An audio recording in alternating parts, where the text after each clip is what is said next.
Hey everybody, my name is Travis Kunze and I am the producer of the I Disagree podcast.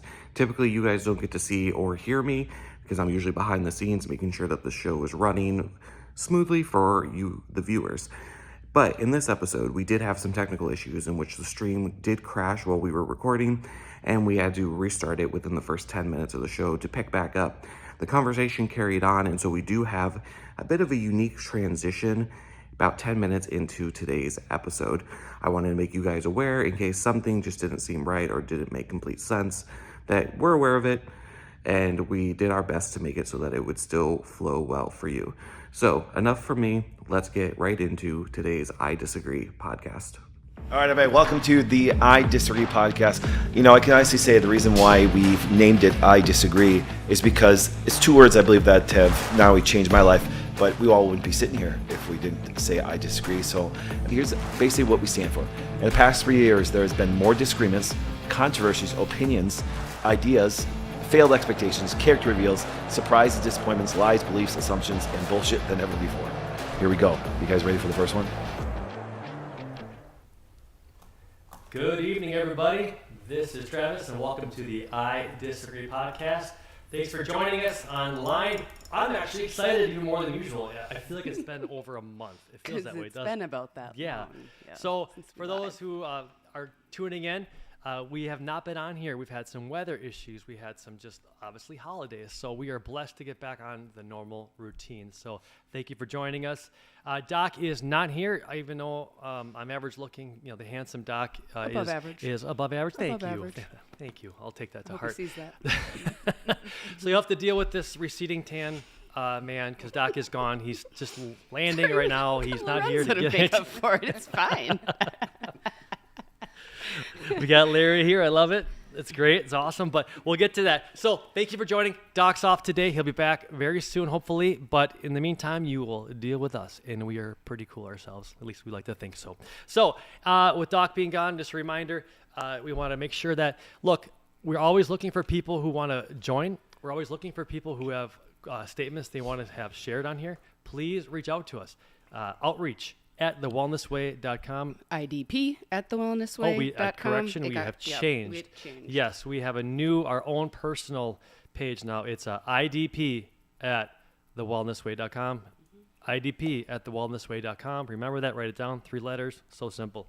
Almost like a password. All right, so if you're watching, make sure you like, make sure you subscribe, make sure you share with all your friends because we talk about cool stuff that the government doesn't like us talking about. So if you're sick and tired of being PC and you want to hear some good quality content, this is the place. You've landed on the right page.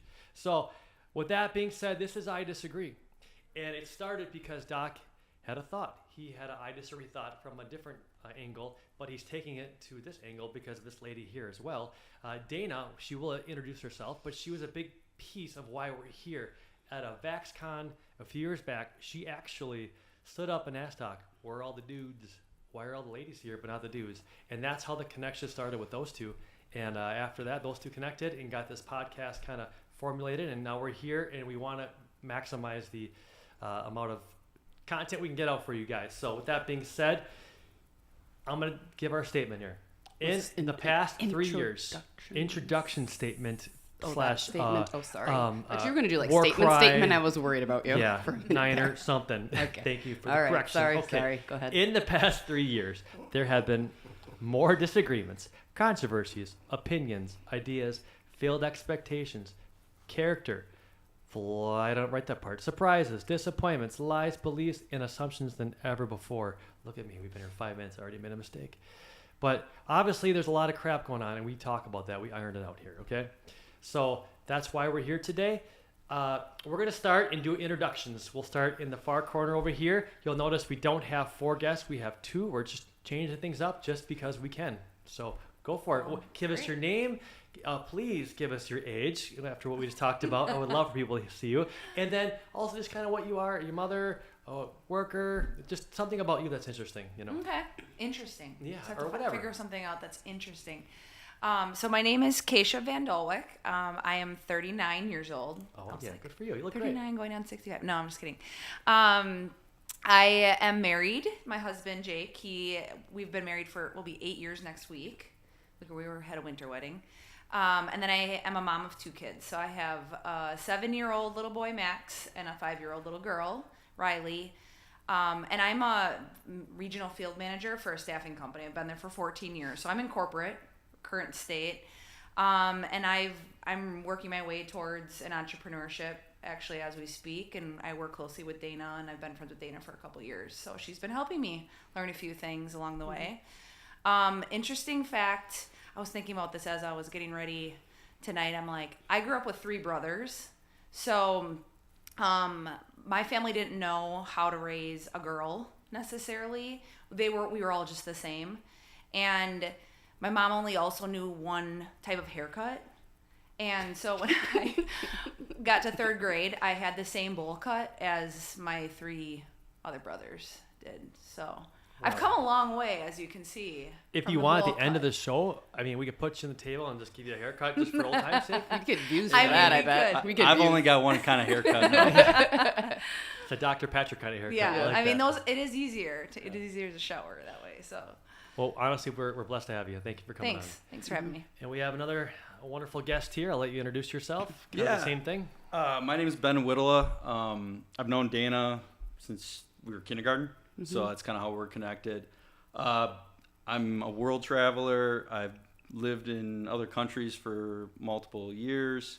Currently what I do is I work in, we build test facilities for jet engines, and I manage the subcontractors worldwide. So I'm dealing with international people all the time, working in China and which I have thoughts about that, and working in Portugal right now, Poland, New Zealand, all different locations. I'm 35. I'm a hunter, fisherman. I'm an outdoorsman, trying to be better every day. Mental health, physical health. So. Well, thank you for being part of the solution. Outstanding. All right, we have a gentleman to my left. I'll let you introduce yourself. No, that's my handsome picture on the TV over there if you want to look at it. What a dapper guy. What happened to the beard? Comment. I don't want to. I was sick and tired of eating soup and having to clean it off.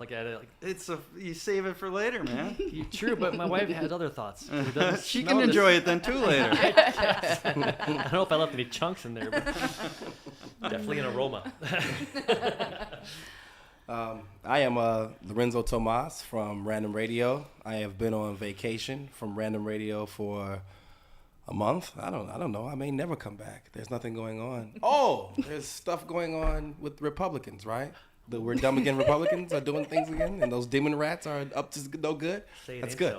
That's good. So either way, I'm on vacation, but while I'm on vacation from doing my podcast, feel free to go check out some of the old episodes. They are at Rumble, BitChute, Facebook. Well, no, they're not at Facebook. You can go to Facebook, and our name there is Leonard Mason. Shout out to Leonard Mason for letting us use his name for the Facebook page. Someone reported us and wouldn't allow us to be Random Radio anymore. They said it's not a real name, which upset me because I felt like you don't get to tell me what my name is. We live in 2020 whatever. I can have whatever name I want to have.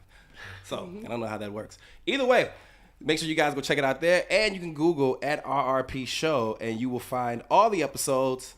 And right now, my favorite episode of my show, that's right, my favorite episode of my show would have to be the one about how that Adolf Hitler started that Nazi party based off of occultism. There you go. That's a good one. Oh, I thought it was going to be women in driving. Oh, the women driving? Yeah. I kind of like when you talk about that. It's tons of those. You'll have to bring some of that We have up to tonight. save that one for. We're gonna have to have you host. I do those in series, like how UK TV shows are. Like they'll give you 8 episodes, and then they won't give you anything. Yeah. Then they'll give you 8 more. So that's what I've done. I've given people 8 episodes. I stopped for Christmas. I gave you as many as I could over the Christmas break. You got 4 all the way leading up to Christmas, until the big culmination of women who should not be driving came on Christmas Day. I think you need to host, and I think your statement needs to be women should not drive. Well, I mean, women should not be allowed to drive, sure or Dr. women should Drew not that. get licenses or something like that. They shouldn't be allowed to drive. You guys can go and check that out at all those sites Men too. only on that Yeah, episode. men. Yeah, well, Exactly. And you know what? Check him out. Give him some support, and here's why. Because, look, we're developing a friendship, even though he says we're not friends. Look, if you get to sit down with this guy, it's he's almost not Black just. History Month. I'm not allowed to be friends with white Okay, people. well, we'll put a pause on our friendship, our alleged friendship until then. So, Look, he's witty.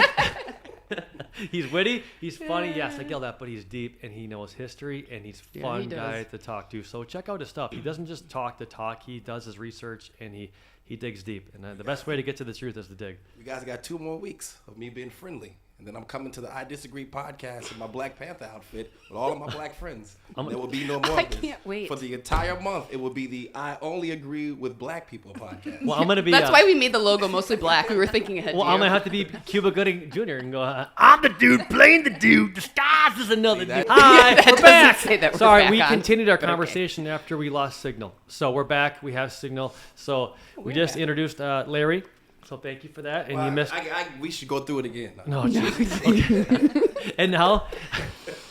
Now I'll go. Yes, okay. Oh, I haven't introed myself in a long time now, so we'll see how this goes. My name's Dana. I'm 34. I'm married. I have 2 kids, 2 boys that are 6 and 8. I went to school for accounting. I was a CPA for 10 years, and I worked on taxes, and then decided that wasn't for me, so I made a career change and switched over to clinical nutrition, just given my passion for natural health. And so now I do that. I help co-host this podcast, obviously, because you see me here every week.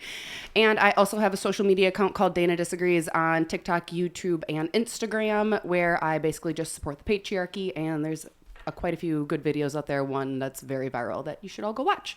I'm also working on writing manuals for men and women to explain the masculine and the feminine and what all of that looks like as just like a guidebook for how people should be behaving these days.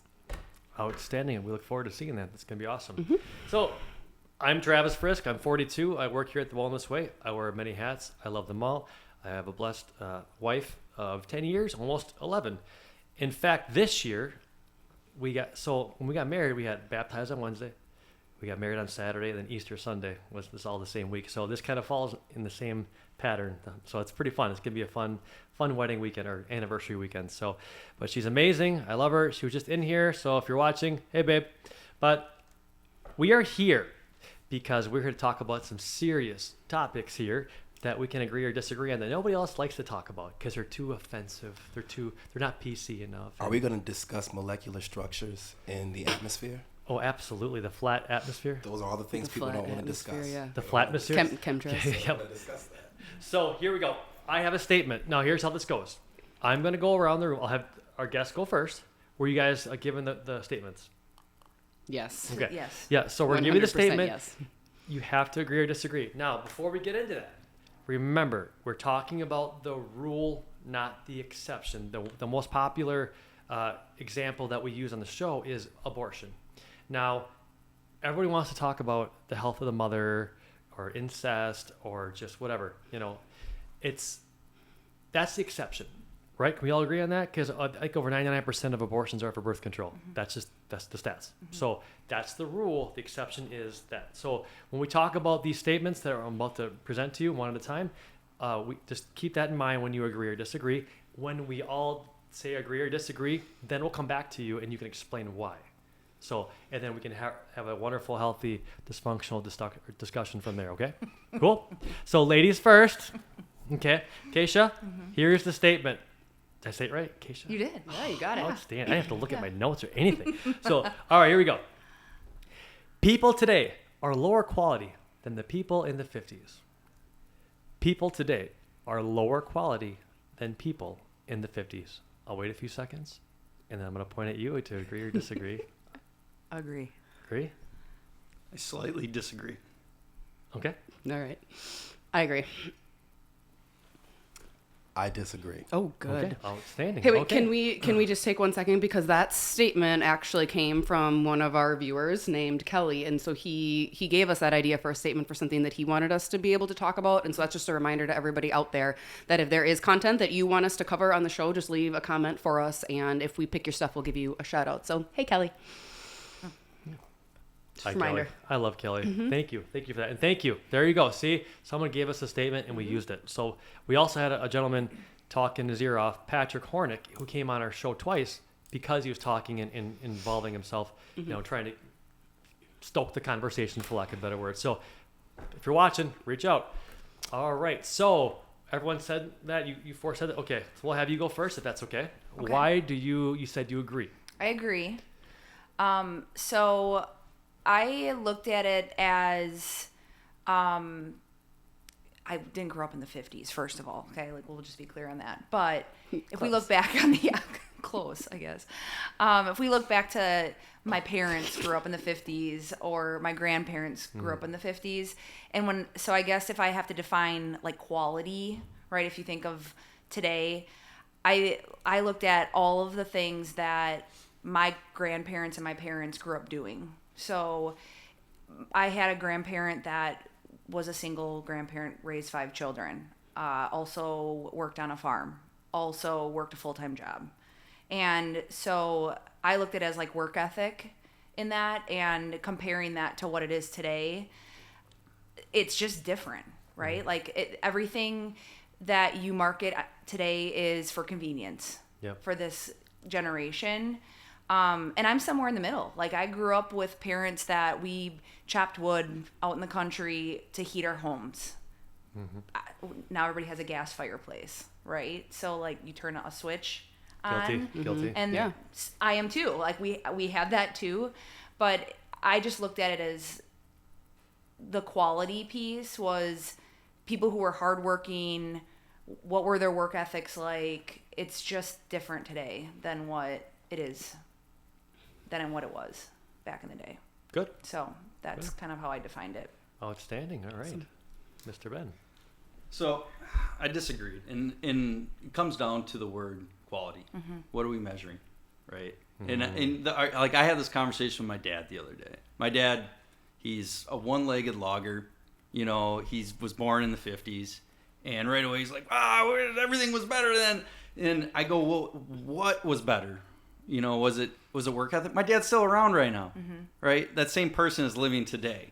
So that quality person and he's a quality person. A lot of people in his time frame, they're still around today. So when we say also people today, includes a lot of people that are still born in the 50s. So if we're talking about the workforce in the 50s, stuff like that.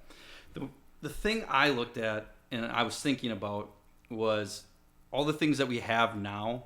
If we gave it to people in the 1950s, would they be quality people? If I gave the internet to the 1950s, I'm going to say it, you know, like there was a lot more racism, I think, in that time frame. You couldn't travel, so now all of a sudden we can travel, we can see the rest of the world. So would things get better or worse with the mindset that they had then? Health, education, all these different things, right? We have more of it. As time passes, you grow, you learn. Now, the fact that we have unlimited choices makes shitty people. But also at the same time, it can make a dude. Can I? How much can I cuss here, by the way? And as much as you want. As much as Yeah. So it can make a fucking dude that would be in the 1950s working a job in a factory, grinding, because that's the only life he has. That's the only opportunities he has. You can't just, I get on an airplane, be in another place. I can jump online, make my own business. I can sell something on eBay to a guy in Japan. He didn't have that fucking option. It was not easy. So quality as in work ethic, yes, because you had to survive. Quality as in quality of life, quality of ideas, quality of change, quality of growth, a lot more limited then. So that was kind of the way I approached it and the way I thought about it. It's good. Good. All right. Larry. You disagreed. I did disagree. Because I don't think that anything has changed. I think that everybody is still the same. It's just that, as my man here said, everything is you have more technology, so it's highlighted more, right? What people are doing behind closed doors, how people are living their lives. It's just more highlighted today. But these things were still happening back in the 50s. You still had people who were terrible individuals who were doing things to children. You still had individuals who were beating their wives.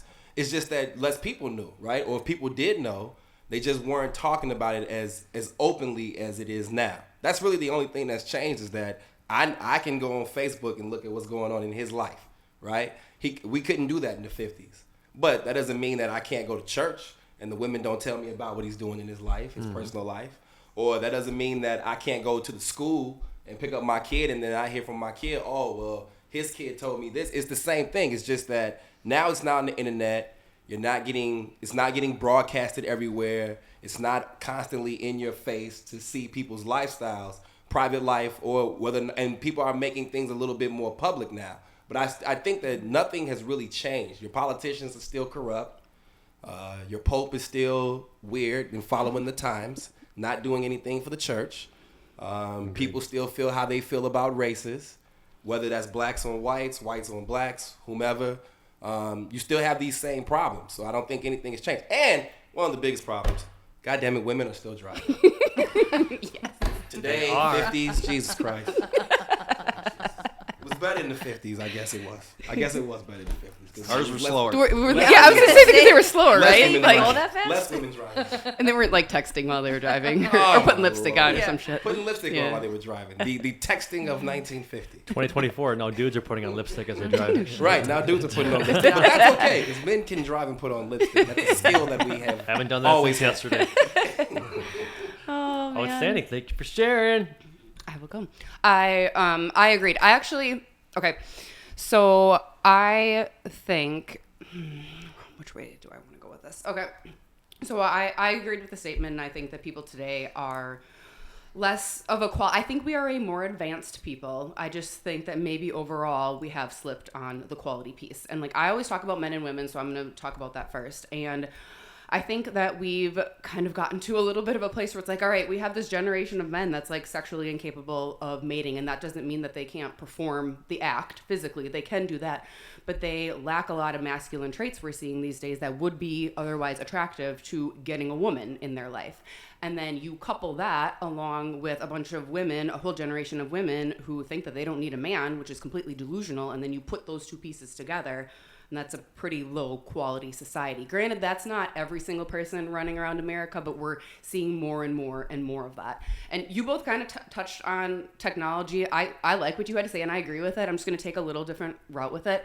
I think technology is, kind of a big issue here. And I think when it comes to things like advances in technology, and especially like what's going on with AI right now, I think we actually need to be very, very careful, because if we get our way with AI, then there are a number of jobs that are probably going to become obsolete, and those people are going to end up dependent on the government, which is obviously not a high quality person or high quality, lifestyle. And then they're just obviously a lot easier to control. And I think that AI is being sold to us as this like really great utopia, and it's going to do all the work for you. And yeah, I think that it can be a super great tool, but I also think that like there's a lot of potential for some laziness going with a lot of people with that. And when you have too many lazy people, they don't tend to have a life purpose. They don't tend to have a life purpose. And if you don't have a life purpose, you're very easy to manipulate and control. Before I keep going, do you want to say something? Yeah, I don't know how this, can I interrupt you sometimes? I've been doing that. I don't like it, but like you can, and then I'm actually. Yeah, she acts all tough.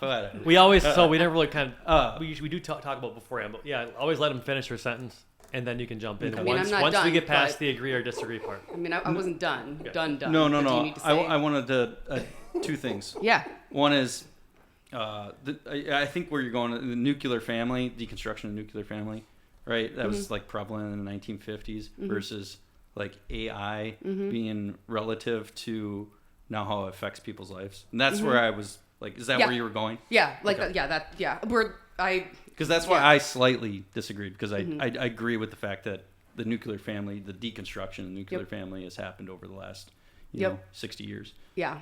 That piece too. I wasn't going to talk like tons and tons about it. I just see like some potential with all this like very, very advanced technology, and like what is that actually doing to people, and how lazy is it going to make people? Because like I said, it can be a really, really good tool and you can use it appropriately, but like I worry in general about what's going on with it in some ways. I agree that if you took technology back to the 50s, like how cool that would be and what it would do. I would love to take an iPhone back 100 years and show people what it does and just watch their minds explode. But witch. They'll be calling you a witch. Witch. I already get called a witch, so it's fine. Or they could be like, man, this thing's going to make me such a quality person, I have all this ability to do all the things and make the changes, right? But will it? Witch. With this technology. I'm already called a witch doctor, and I lovingly accept that term, so it's fine.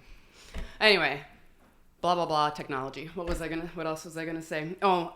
We talk about it all the time on this podcast too. The whole like kids and participation trophies piece, and right, and kids getting participation trophies, that's just turning them into adults who think that they can be rewarded for simply just showing up, because that's all that you're teaching kids, and that's not turning that child into a high quality adult necessarily, because they think that all they need to do is like show up at work, you know, for a paycheck, versus the reality is you have to go out and win and then you get rewarded. And I think too, I talk a lot about the whole like victim mindset and that issue in our country too, because that whole piece is running rampant.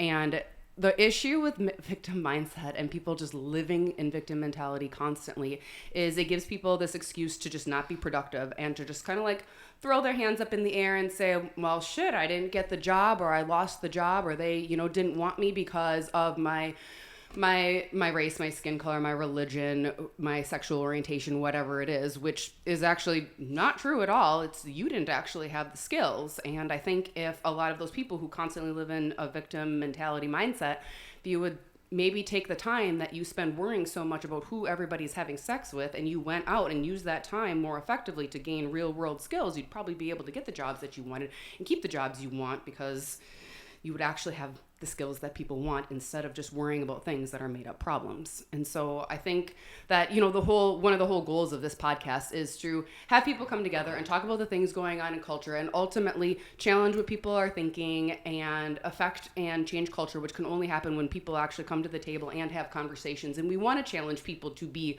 high value Americans. And what is a high value American? We talk about it here often being, men have their 3 M's together. They have their mind, muscle, and money. And women have their 3 S's together. They have their sexy, supportive, and serene, which is exactly why I'm writing those guidebooks based on those kind of guidelines. And I think you could argue that people in the 50s probably took things like that a lot more seriously than what people are taking them today. I think we've gotten caught up in a lot of like, hey, you know, we have all this freedom, and so we're free to just be, you know, fat and lazy if that's what we want to do. And yes, you absolutely are free to do that, but when you live that way, you're really actually not free at all. You're really just a slave. And I think we need to get back to, you know, the real freedom of, okay, so I say this every episode too, they want you to be fat, sick, and broke, so we all need to work to be healthy, wealthy, and intelligent, because that's the only way that you're actually truly autonomous. And I think, you know, there was a lot more pride probably back in the 50s of being a strong man, being a strong woman, and being a winner. People like winners. They like to watch winners. They like to imitate winners. And so I think it's very important that we all today, we have an obligation to all be winners and all be a high value American, because when we do that, it emulates to all the people around us, and it has that ripple effect that go out into our families, our friends, and our communities. And if we can be that example of that person, then we can get a higher quality culture reinstated. All right, that's good. That was that. So here's what I got. It's all good stuff. And you said something. There's a new drug issue we have going on, and there's 2 of them. There's 2 new drugs out there. Have you heard about them? It's not bad woman driving. We'll get back to that. It's convenience and programming. Mm-hmm. And I don't want to just narrow it down to the 50s, but really in the last 100 years, you know, we've been really just hooked on convenience. Mm-hmm. Don't believe me? We started making cars. You know, we have a work schedule now, 8 hours, you know, legal 40 hour. Like, they started creating things for us to follow. And that's where I bring in programmed. We are programmed to crave convenience. Now, granted, we always want peace and rest, and we want those things. You want to breathe. It's natural. It's the work hard versus the flesh telling you, no, I don't want it. I get all that. But over the last 100 years, I would tell you, we are leaning more towards convenience because of the programming we're getting. And that's why I said I agree. Because I believe in the education system. You know, I can even talk about the 90s. It's much better than it was now. I asked my kid some questions when he was in public school, and oh my goodness, he didn't have a clue. I knew what that stuff was in grade school. I'm talking like, you know, he's in middle school. I look at that, and that's just my son. I understand that. But I hear it from parents all over. You see parents, you know, pulling their kids out of public school now, going to Montessori schools, private schools. They're trying to get their kids actual education, not indoctrination. Mm-hmm. Okay, you're getting programmed. That's where the program comes in, right? So the next part is health. We might have a life expectancy of like 77 years old or whatever it is. But like Doc says, and I love it, I've adopted this, we are limping to the grave, mm-hmm. All right? So we're limping to the grave. I mean, we're in our 50s, and maybe if you're lucky 60s, and you already got the shovel. You're limping. You're hurting. That's not how it's supposed to be. You shouldn't be medicated all the way to the grave. I mean, medicine is the fire. It's not the carpenter. It's not supposed to be your everything. It's supposed to be there for when you need it. You know, we're killing ourselves from the inside because we're programmed to believe that Western medicine is the way to go. If I'm not mistaken, in the early 1900s, they said what Western medicine is going to be the way to go. Am my history correct? 1910, something like that? They got rid of all of us witch doctors. Yeah, how dare them? And but I really think that there's something to be said about that. You know, I look at work ethic, right? You know, I look at you. You know, I know you worked your butt up just by talking to for in the last hour. You know, I know you're hardworking. You were raised right. You know, and now we're being raised by the government and by programs, right? You know, I look at faith. I honestly believe that, you know, I love my church, but I hear a lot of these pastors online and everything, and they're just giving a very blanket statement. It doesn't mean anything, and half the time they don't even pull up scripture. It makes me sick. I think people are being misled through whatever that specific church wants. I'm speaking from experience by what I've watched, so I'm not just coming up to assumptions here. This is what I'm hearing, and it's very disappointing. In fact, when I was a youth pastor, Pastor Ben would always tell me, don't watch those videos, avoid those, because you're going to find yourself in a trap that's not biblical. If the old pastor's saying that, obviously we understand there's something going on. So kudos to him for calling it out and not giving me the easy route of looking at other videos for ideas. You know, I look at, you know, that's the last one I have, but that's why I picked that we are not as quality. Honestly, there's a lot of things that my dad knows that I don't because I wasn't taught. Now, is that my dad's fault or is that society? Because I was busy as hell and programmed to sports is everything. Girls this, the girls that, you know, technology, video games, you know, this new shiny toy, whatever it is. You know, I'm more concerned about being, you know, convenienced versus actually working hard. And I think that's the difference now. Now, can we reverse that? Yeah, but it's going to take a couple generations. Who wouldn't want to get paid by the government if that's all they've known? That's all they know is that they've been paid by the government to survive. Wonderful. I can sit on my duff. They don't know better. But, you know, someone like us, we've worked hard. We know the difference. We know what it's like to earn versus just being given, because that just leads to depression and just hopelessness. So that's why I picked that. It's a very wide one, but I kind of wrestle with this one because I'm going, well, humans have been around for thousands of years. So why now? It's because we've allowed ourselves to get lazy. I look at Rome and how they died off, and you look at the history of things and you realize that we're just repeating history in a different way, you know? So that's why I came to my conclusion, and it's concerning. The more I think about it, the more anxious it makes me feel inside, going, oh my gosh, we've really come a long way. I know that I'm on the very edge of, I believe it's Generation X, and then the millennials is a couple years after me. I find myself, especially before I worked here, having a constant tug of war of what's right. So I know the tide has turned in the last 42 years. It's definitely turned, and we've seen it. Good Lord, half the dictionary we can't even say anymore. I mean, there was a time where I would call someone retarded, and now that means Down syndrome or something. I didn't know that. I called my friend stupid. You know, where does it end? You're unfavorable, Ben. Where does it end? You're retarded. Thank you. Well, my point is, you see what I'm saying? Like, it's our quality in that regard, in my opinion, is we're not the same, but we have the potential. But we have to make the change and talk about it like we're doing here. Thoughts? Yeah, things have just gotten really complex, right, from what it probably was back in the 1950s. And as everybody's talking, like there's a lot of things I agree with, and my parents are still around, and my grandparents are some of my grandparents are still around, right? So it's not like they went away. But it's what did they pass down from generation to generation, right? And you think of like work ethic, health, you lose that from generation to generation. Like my husband's, he has his own business. He's in a carpentry business, and he does like home renovations and helps with that. You wouldn't believe how many people can't fix something, can't, you know, put a shelf on the wall these days compared to when they had to. Right, back in 1950, like everybody had to do that because what was the option? You were gonna take go down the street 5 miles to ask somebody to come back because you didn't have a cell phone. You couldn't just call them, right? Yeah, or they had no shelves, right? Yeah, easy. So I think about that, but then the other thing I was thinking of is how much, as a society, we try to uncomplicate to feel better, right? So if we think of like how many people's adrenals are running crazy right now, and all the few. Stress and the food and the environment and all the things, and so we leave our daily work jobs to go on vacation. Where do we go on vacation? The beach, the mountains. It's simple. There's nothing there. It's quality, right? The air is cleaner. You're not going, okay, I'm not saying you're not going to go, but you're probably not going to downtown Chicago for some smog. You know, like things like that. You try to uncomplicate it, and back then it was uncomplicated. So could they build more quality of anything? Yes. They could build quality families.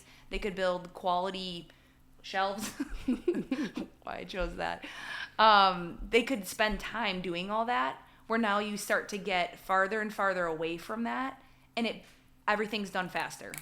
There's more things involved. It's more complex, and it just gets messy a lot of times, right? Which becomes our bodies overall, which is why people were probably dying a lot sooner than what they were. I agree. I think it's kind of funny. I always tell people, my wife was meant to be born in the 1950s. Very simple.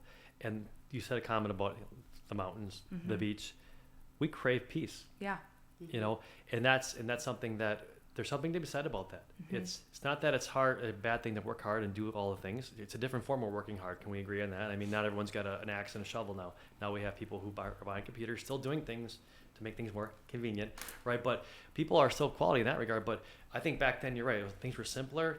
You could focus more on things and probably be more happy. I think of all the times you sit. I know I'm guilty of this. I sit and I'll get stuck in a rabbit trail on my phone, and the next thing you know, I lost a half hour of my day watching everybody else live their lives. And it's like, ooh, that's not quality. Because that's a thing, right? Like that YouTube, whatever they're called, inspiration or in shorts or whatever shorts, they are. reels. I mean, that's like a job. Yeah. Right. Which I realize I'm in the same generation as you. So I didn't grow up with that. We didn't have cell phones until I was 16, 17, whatever. And it was like this big, right? And you carried it around. So I remember what it was like before the cell phone generation. But like my kids are 7 and 5. My son asked for a cell phone for Christmas this year. I'm like, no. Like maybe when you're 16. Yeah. But that's what's common, right? Normal, common, whatever the word you want to use.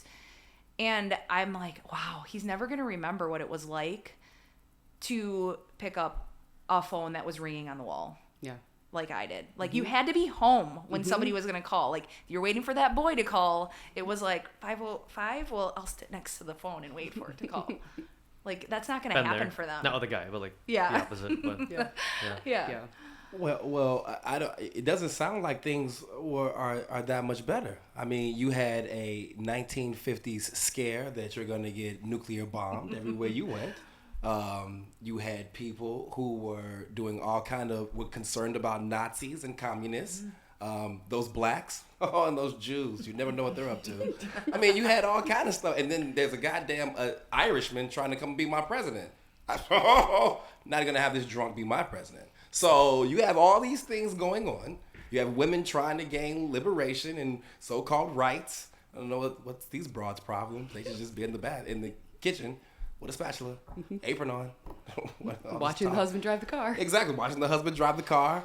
You had the newspaper, which was, and people read newspapers daily. Sometimes they read the morning paper, and then they got the midday paper, and then they got the evening paper. So all day you're being indoctrinated with foolishness, lies. You could read the Post, and then in the evening read the Times, and you're like, oh, that goddamn Post was lying this morning. The Times said this. You don't know. It's the same thing with the television that exists today. Even with technology, you have this new thing called a television. Oh, I don't know what this thing is doing. There are people who were afraid that this is going to give them radiation poisoning. So you had these things that were scaring people. I just think that because of those things, you now have a group of people who maybe, I guess now they realize those things were just scares, but they're also still scared of some of the same things. Illnesses, vaccinations, right? So all running around concerned we're going to get polio. Oh my God, don't touch the feces. Don't touch feces. Take your hands out your mouth. You touch the shit, don't put your hands. I mean, you still got the same problem. I just think that everything seems more magnified because you have the internet. And so it seems like it's worse today. I mean, you had a gay issue. You had homosexuals were running around. There was a scare, a lavender scare. It was existing. So you had these things going on. You just didn't have transsexuals, and I'm sorry, let me take that back. You did not have transformers in a real, just being present.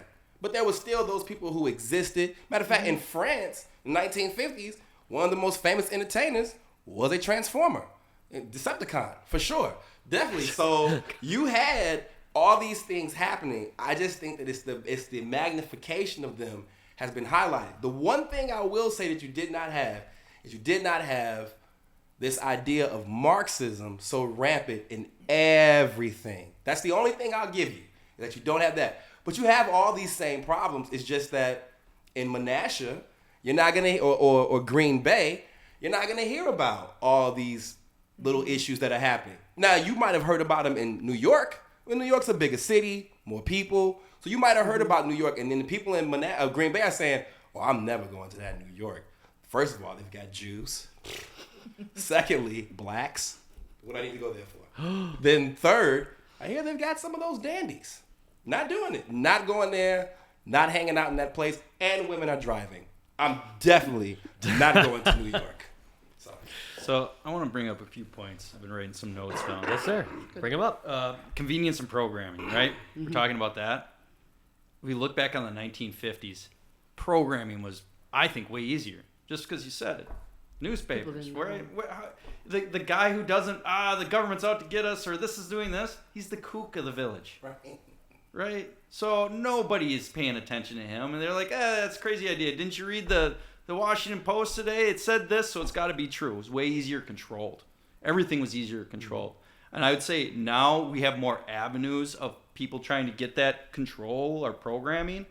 But there's also equal opportunities to get away from it. You can go and meet a group that believes in what you think, vice versa. Then you're like, hey, he's the crazy guy with the tinfoil hat. And don't listen to him. Because those people have been around forever. Right?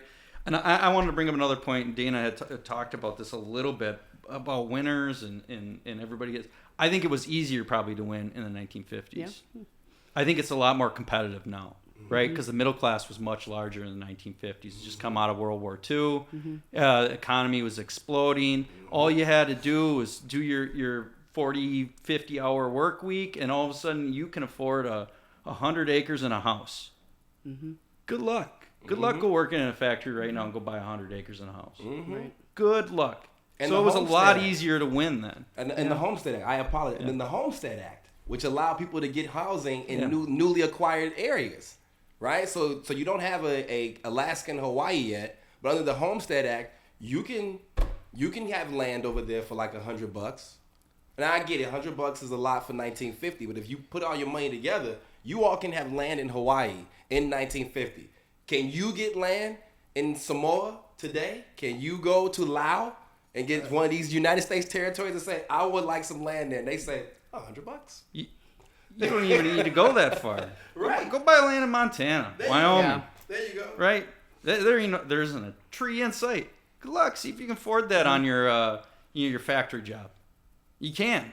But then a lot of people could. So I think it was a lot more opportunities to have more winners. The middle class was much larger. You said something real good I liked. Go for it. A mockingbird. Remember that? During the Cold War, they allowed the news to embellish. Operation Mockingbird. Yeah. Yes. They allowed the news to embellish the truth Yeah. to help kind of boost morale, kind of keep things at bay with Russia, right? For lack of a better word, just my 5-year-old version. And that never ended, did it? So I really think that, I mean, you can argue me that, and that's fine. I'm not saying I'm right. I'm just saying, one, have they stopped doing that? Did they ever stop? No. I mean, is there any kind of factual evidence to prove that they stopped doing it? The government said they stopped. Travis. Oh, yeah, so okay. Never mind. They're watching. Then I totally disagree. It's human nature though to go, I want this, and you're blocking me here. Right. So I'm gonna find another way around it. Maybe multiple ways around. I'm always gonna be working at it. It's just it's human nature. We're adaptable. It was the airwaves before, right? Yeah. So if the television is not gonna tell me radio. or the newspaper, it was radio.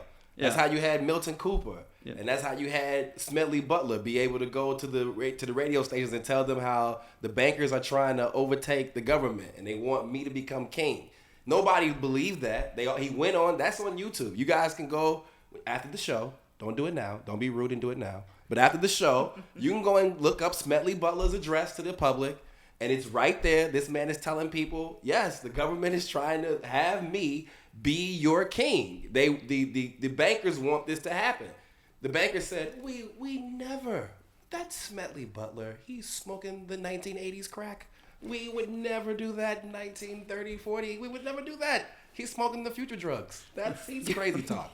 So nobody believed it. But you're right. It was easier to get people to manipulate them. Now, somebody would be skeptical if they heard a general is saying, they want me to take over the government. They want this for me. People would be like, oh, man, that might be true. They'll go to face fuck. They'll all start fucking each other's faces. And then they'll spread the disease all around. And then the lies will be all over the twit twat and the snap fucks and the insta fuck. And everybody, once it gets to insta fuck, it's just be pictures of lies and memes. So that's all it'll be. And then we'll have to come here.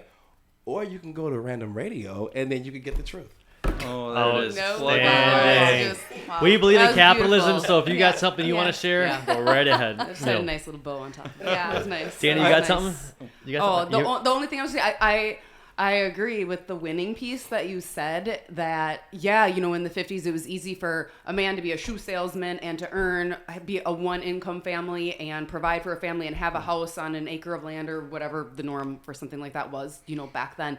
And that's true. But I also look at today and also feel like, winning today theoretically isn't all that hard either, because today all you really have to do is outwork the norm. And the norm isn't all that great anymore. So as long as you show up, it's pretty easy to just be a savage and go out and win.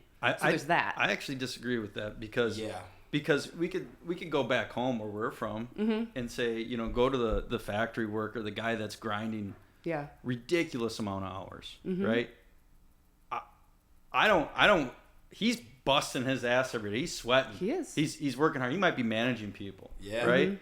I'm in a different career. I don't work that. I don't work like a dog like that guy does. And I guarantee I make more money than him. And that's not me bragging or anything, but it's just the reality of it. Because my family is all loggers, mostly big loggers, farmers. Grew up. My dad worked 90 hours a week every week for as long as I can remember. Bust his ass, right? And was when he had lost his leg, broke his back, and he's still logging, still cutting down trees. He looked at me. He's like, "There's easier ways to make money." He's like, I love this, but there's easier ways to make money. He looked at me when I was a 13-year-old kid. I looked at his legs. Said, shit, you're gonna end up just like me, right? So, I would say that when it comes to winning, it's not about always just working hard or work ethic. It's about going about things smarter than the other guy. And I would say there's a lot of competition out there in the world to get that status. I'm very mediocre comparatively. Right. And could I outwork some of those people that are up there? We see the guys on fucking TikTok and whatever, 22-year-old kid driving this thing. Yeah, but people get lucky. People know people, right? That's what helps you. Rich people help other people get rich. You are the company that you keep oftentimes too. So the reality of it is that the middle class has definitely shrank from the 1950s, and I would say that was what allowed like a nuclear family to exist. A wife at home, they're happy, they got their car, they got their 2 to 4 kids, they got their acres, they got their house. Hey baby, I'm going to work, right? I'm going to work hard. I'm going to earn this. But at some point they squeezed that guy. They made everything more expensive. They made him work harder. They kept on, over the years, kept on pushing that. Like, 40-hour work week. Well, we'll pay you overtime, but we're going to take the fucking huge hunk of taxes out of it. This, and this, right? Well, now we can barely make ends meet, but this is what we need. This is what's the 1950s model, right? 1940s model. Well, honey, you're going to have to start going to work. You can be a secretary, right? You can do these things. Be a nurse. Do these things, right? And so that kind of pushed the agenda. And I would say if we're talking about convenience, programming, control, that all started somewhere. Started before the 50s, I can tell you that. Oh yeah. And to historical. You're talking about historical, right? You're talking about the newspaper. You're talking about at one point in Great Britain, it was the sayer on the street. It was the Pope in the church. It was all these people, right? It spread the agenda. So you got to differentiate from what's what's real and what's not. They want it complicated. So my question to everybody in this room is, what do we have to do to create better quality society people? Since we're talking about, hey, it was better than rose-colored glasses, this and that, or we can pick out groups and say, well, they're full of shit, I don't agree with that, or I don't agree with that. How do we make society as just in the U.S., much less, I don't want to talk about the whole planet because we could really go on a tailspin I have a on comment that. on this. But in the U.S., like what do we promote? What do we do? How do the conversations go? The kid that gets the door prize, right, for showing up, right? Chances are he's not going to be a winner, right? No, we won't. So I think honestly we need to start doing things with truth, not what benefits your party or your agenda. Let's get back to America. We're sitting here, well, the Democrats did this 100 years ago, and then blah, blah, blah, blah. Start telling the truth, for one. Stop telling us what we want to hear to make you get a vote. It doesn't help anybody. Start laying out the truth. True history. Real history. Hey, we did some stupid shit. We did some good shit. And we're not proud of this shit. But we were able to get out of Britain, right? We were able to make our own country. We were able to fight. We had to do a lot of killing. We had to do some nasty stuff. Surprise, that's war. And you know what? And we sit here and we're arguing over things that happened or may have happened or may not have happened, because everyone's got their own form of history now because no one knows what actually happened anymore, except for this guy. But my point is, but get back to the truth. Look, hey, my wife and I tell our kids the truth, even if it hurts. Like, hey, look, you know what? This is how it is right now, and we're gonna work through it. We'll figure it out. What's wrong with persevering through truth? What's wrong with that? Why did that become so evil? No, let's just make it fluffy. Let's put some sprinkles on this pile of shit and make it look like it's beautiful dessert. It's not. You can't do that. You can't do that. Delicious shit. Oh, delicious shit. Oh yeah, mud pies. But you get what I'm saying? I don't know if that's the main answer, but that's one thing we can start retraining these people, reprogramming them with truth, reprogramming them with facts. I like that idea, and then like my mind goes to like education, right? Yeah. Well, let me ask this question, and I know you asked the question. Yeah. Let me answer your question first, because I hate to not answer your question and then be like, fuck your question. Let me answer No, you got something on your mind. Go for it. You can't do anything to change. It's not going to get better. That answers your question. And then secondly, what is a winner, right? Oh, sure. So what is a winner, right? Mm-hmm. Sure. So today, a winner is the woman with the red bottom shoes, right? For women, that's a winner, right? She won. The woman who is on Facebook constantly posting pictures of her extravagant life, that's a winner to most women, right? Most women, not all. To some women, the winner is the woman who has the family. She has the kids, and whether or not it's true, that's the facade of what a winner is for women. For men, what is a winner? Well, it depends on what kind of man we are, right? Right? So it may be I got the hot chick, or maybe I got the really nice lifestyle. I have the beautiful home, the car. I can do whatever I want. It could be for another guy. I have the hot guy, right? This is my boyfriend, and he looks at it. He looks like, Lorenzo Tomas. So it's like, Or Kells. or I don't know about that. But I've never seen Kells, so I guess I don't actually know.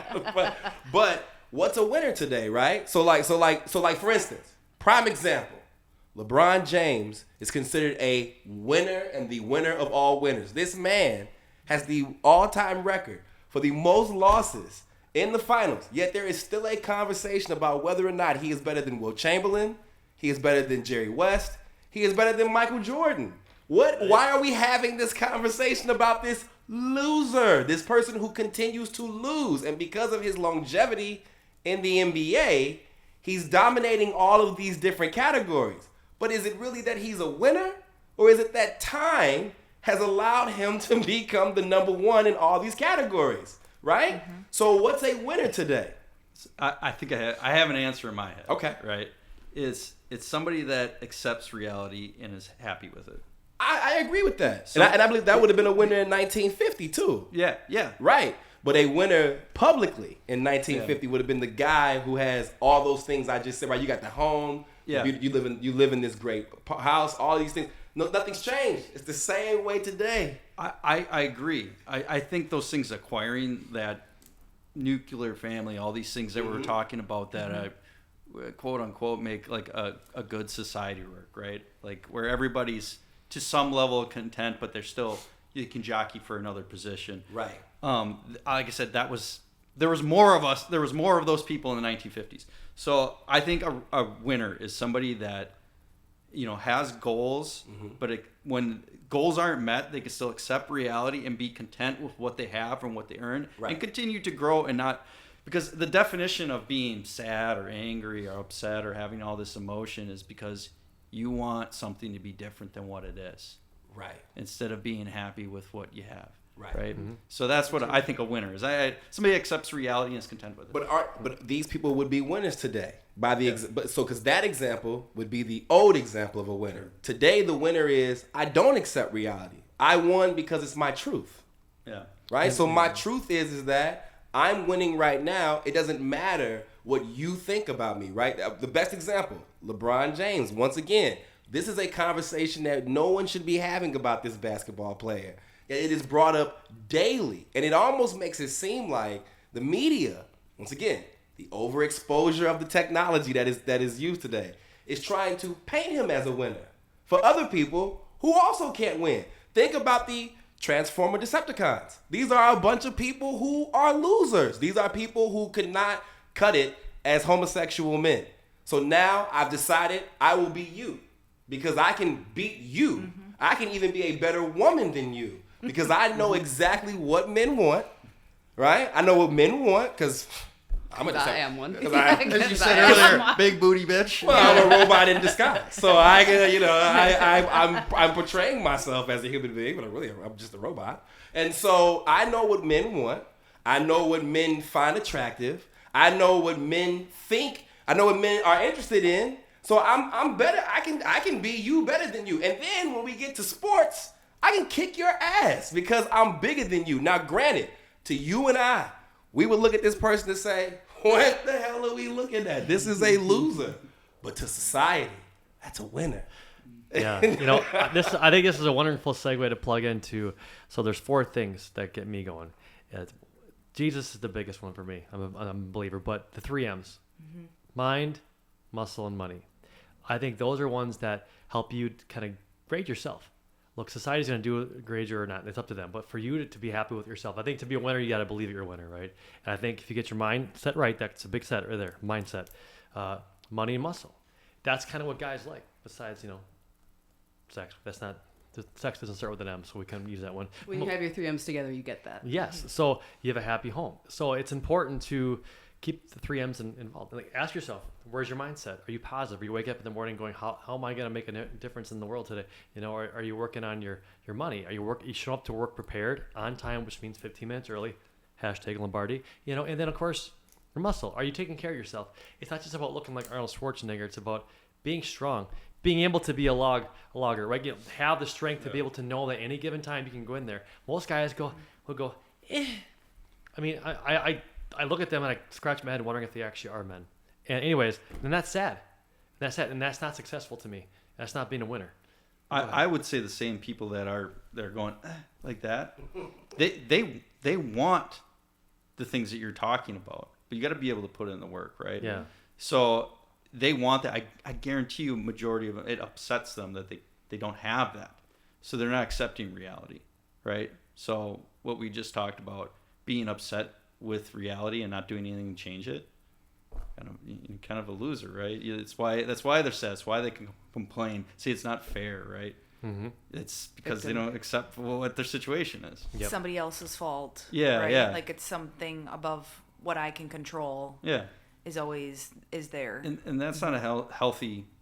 That's not a healthy way to live. Mm-hmm. There's no way you can go about being upset or complaining about things all the time and go, boy, I sure am happy today. Everything's fucking rainbows and peaches. No, how fitting you just said that too, because I think it kind of brings it full circle.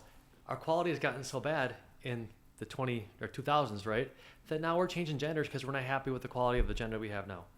It's we can take that angle, and that's a whole other conversation. It's like, really, your quality of your life is so bad, you have to change the sex. Well, it's made up problems too. Because I talk True, about made up problems. But there we go. That's another conversation. It's such a small segment too. I think right. like I like to think about like the mental health of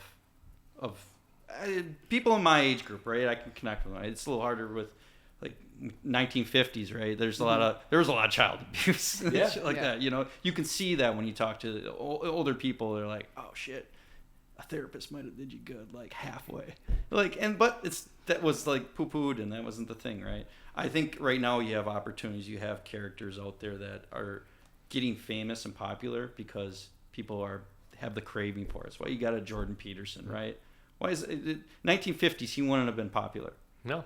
Right. It was the problems that he's going after don't fit what they were going through, right? Yeah. So and that goes back to what I was saying about the reality of people accepting and being happy with their reality, right? Mm-hmm. Is because there was a larger amount of them, or a larger percentage. That's why we look back, be like, boy, that was a good time, even though they had all those other problems. I don't know. That L. Ron Hubbard had Dianetics in 1950, and I'm telling you, people were buying into that left and right. One of the top-selling books of 1950. Okay, Dianetics. Fair enough. All right. No, you're not wrong. I guess to your point too, what you were saying before. Now the internet brings that out, so it I'm just like, brings oh, it all fuck, this out. guy's the most Yeah. famous guy ever. Mm-hmm. But now he has the opportunity to be more famous, like globally. Yeah. Like, I was talking to my buddy who was he lives in Malaysia. He was like, I fucking love Jordan Peterson, you know, and that's kind of crazy to think about, like connecting. Yeah. So it's not just a U.S. problem. It's like it's other cultures, countries, all affected by the same technology. All these things where they're trying to grasp onto how to be happy, or how to be content, or how to accept reality. Yeah. You know, Keisha, you've been so kind and patient. You all have good stuff. Seriously. I'm going to let you cap this one off, and then we're going to the next statement. Oh my gosh. What do you no think? Pressure. No pressure. It's okay if it's nothing or something. It's all right. You know, I give you a chance. I love the conversation because I don't always look at it from all the different angles. Like, I don't know a lot of the history. So when you get into the room, I'm like, this is amazing. Like, I don't know. I just didn't go back. I don't go back that far. And I think you're right. Like, if you really look at what it was, it's in 1950, they only knew what they knew, right? And what we know today is a lot more because of technology and all the things that have advanced.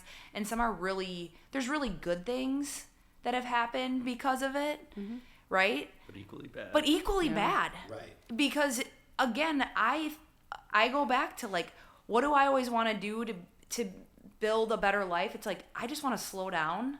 And if I think of quality, it's like the quality of work that's being done. And the only way I can do that if I slow down. If I'm making a good meal at home, that thing is not taking 3 minutes in the microwave, right? It's taking me 30 minutes to cut and chop into whatever. Like, and at the end of the day, I'm like, that was quality food. That was a quality meal that I loved, and it took time. Yep. And society has sped up so many things these days that quality has gone out the door with certain things. And I think to some degree, people, everything is so much faster. The things they're teaching our kids at a young age, at 5, 7, that I see right now, I want to pull them out of school fast because I'm like, I want to slow it down so that they're not going to pass me up in what I know. Yeah, I love at it. this point. So I appreciate the perspective because I think there's so many different angles, and to your point, you could define things so many different ways. I'll tell you what. Depending on who you are. Were you gonna say something? Go ahead. I'll let you want to tie it into a bow. You want to tie it? I'm gonna tie this up into a bow and go to the next one because that was beautiful. Yeah. That was good. I think we all have good thoughts on that. That's good. I think there's quality in what we do now, and there's definitely quality in what they did in the 50s. And at the end of the day, I think I'll save my final thought for that. But it's good arguments. Seriously, good arguments. So I appreciate that. I'm really excited about this next one. That's why I want to move on. So I don't. Women are bad drivers. Is that what we're going into next? No, I will be that's for co-hosting Black that History. segment. I cannot wait that's for that another. one. Yeah. Okay. All All right. okay. Do you need me to come back for that? Or? We'll talk about black women being bad drivers during Black History All right. Month. Okay. All right. So you guys ready for this? All right, here we go. Agree or disagree. All right. People don't need weekends. People don't need weekends. We will take a few seconds and we'll start with Ben and we'll go to Keisha. I disagree. Okay. I hem and hawed on this one. So I'm going to agree, but I'll explain later. Sure. I mean, I'll agree. I agree. Okay. Well, Mr. Ben. Oh, am I the only one that disagreed? Yeah. That's okay. Okay. We love this. 'Cause I have- If yeah. everyone agrees, We're just like thankful Yeah. people do disagree. We have sometimes, learned- Well, that's honestly. what I was trying Like, to do with the last one. Yeah. Be more of the devil's advocate a little bit, Yeah. and play into it. yeah, we learned that even if we all agree sometimes, we agree for different reasons. So it's still really good content if people choose to absorb Yeah. from it. But go ahead. I disagree because I'm going to go back to the mental health thing, right? Where not everybody is fortunate enough, even though there's these unlimited opportunities. Not everybody's fortunate enough or find it in right away. It might take their whole life. Find that thing that they love to do every day, day in and day out, and can get paid for it and achieve all their financial goals, because it's a tough task. And I mean, I've worked in multiple different locations. I worked in a shipyard. I've been working in aerospace for years. And like, you run across people they can do the job good, but they don't like it, So eventually you see their mental health spin out. The one thing that delays that is that on the weekends it gives them opportunities to go and chase those goals or dreams and opportunities. And without them, I think it would be harder to find your path. So it's interesting because I agree for similar things that you said. If I went back 5 years, I would have disagreed with that, because I think in the last 5 years, I've just changed my mindset a little bit too. My circle of friends is a little bit different, right? And so I would have been a part of the group that was like, I mean, I work a 40-hour-a-week job. I may or may not like it, and I need my weekends to go on vacation and spend time with my family and relax and make a good meal, like, right, going back to the last one. But now I'm like, do I need a weekend? Because maybe it would force some of these people in society to go and find the things that they love to do, because they could do it then 7 days a week, right? Or why does your day could be Wednesday that you take that time to go and do vacation or whatever. But I think if you find the thing that you absolutely love to do, you don't need a weekend, because every day is going to feel like you're a weekend to some degree, right? You enjoy it, you love it, it fuels you, it energizes you, and those are the things that, for me, that's what weekends do. Even today, I'm in corporate, so I have weekends, and I have a job that has done me really well in 14 years, and I've learned a ton of things. But I'm on the path of, I want freedom. I want financial freedom. I want time freedom. And I want to feel like I'm not going to a job every single day to do something that I don't want to do. So that's why I agreed with the statement. Okay. Ladies. Me? Oh, okay. Yeah, no, I agreed with it. And so, I mean, this whole statement is basically the story of my life, like the last couple of years, because I used to look forward to the weekend because I didn't have to do the things that I did all week. And now I still look forward to the weekend, but I'm happy to do some work on the weekend because I love what I'm doing and I'm very passionate about it. So it's not, work anymore now. It's just part of my life. And I think, if you're truly living in what your purpose is, you don't mind doing any of that work on the weekend because you actually like doing it. And I think everybody has personal and professional goals that they're working toward. And I think we can all agree that if you don't take off 104 days a year, you can probably meet those goals a whole lot faster. I mean, that's 104 days a year that people are just pissing away most of the time. Because what do people do on weekends? What are we all conditioned to do on the weekends? You sleep in, okay, so you're wasting some time there, or you stay up late, so you're wasting some time there, or you're not setting yourself up for a good morning. You're drinking on the weekend, you're eating crap food on the weekend, you're watching football on the weekend, you're probably taking a break from working out on the weekend. Like, you're just your scorecard is like you're a C, because you're only maybe winning like 5 out of 7 days. 5 out of 7, that's somewhere in the 70%. You're only scoring like a C, in your life. And I think, when it even comes to just competition, whoever you're competing with, whether you are a business owner competing with someone else, whether you're competing with somebody on a personal level for something, getting some work done on the weekend is a good way to help stay ahead of your competition. Nobody wants to work on the weekend. Nobody wants to work on holidays. Nobody wants to, work while they go on their vacation. But if you're willing to put in work when other people aren't, it's just going to be that much easier to stay ahead. And a lot of this just comes back to living the life that you've created. We did a whole episode on living the life you've created. It's episode 13. It was aired on November 14th when we were in Hawaii. And a lot of it comes back to that, because are you living a life where the work that you're doing doesn't provide any meaning to you? Well, then, yeah, you're going to need a weekend. But if what you're doing is, really like your soul's purpose and it's intrinsically rewarding to you, you're not going to have a problem working at any time. And I think that, to your point, that yes, not everything out there is going to be everybody's, joy in terms of what they do. Some people are doing whatever work they are because it is providing a lifestyle for whatever it is they want. And I can get on board with that, but I also look at it like I look at someone like Patrick Bet-David, who's worth hundreds of millions of dollars, and he started in insurance. And I don't know him or anything like that, but I have a hard time believing that he's very passionate and his life's purpose is insurance. It's probably not. But even if your job, whatever you're doing, isn't your purpose or the thing that really brings you joy, it's still your vehicle to get you everywhere you want to go. Mm-hmm. Insurance was his vehicle to build him the big media company he has now, to have however many of the other businesses he has now. And so you can still use it as that, even though your 9-to-5, your career that you're in now, even if it's not your passion, you can still be using it to get the places that you want to go. Mm-hmm. Good stuff. What you got, Larry, Tomas? You do not need weekends, and this is why. The Gospel according to Lorenzo, chapter 1, verse 1. Ooh, voice audio. I like that. That's right. I hate people. It's less people during the week. What do I need a weekend for? That's 1. 2, I like mail. I don't like waiting 4 to 5 business days to get a damn piece of mail. When the weekend comes, they don't count that as a business day. Do I need a weekend? I want my fucking mail.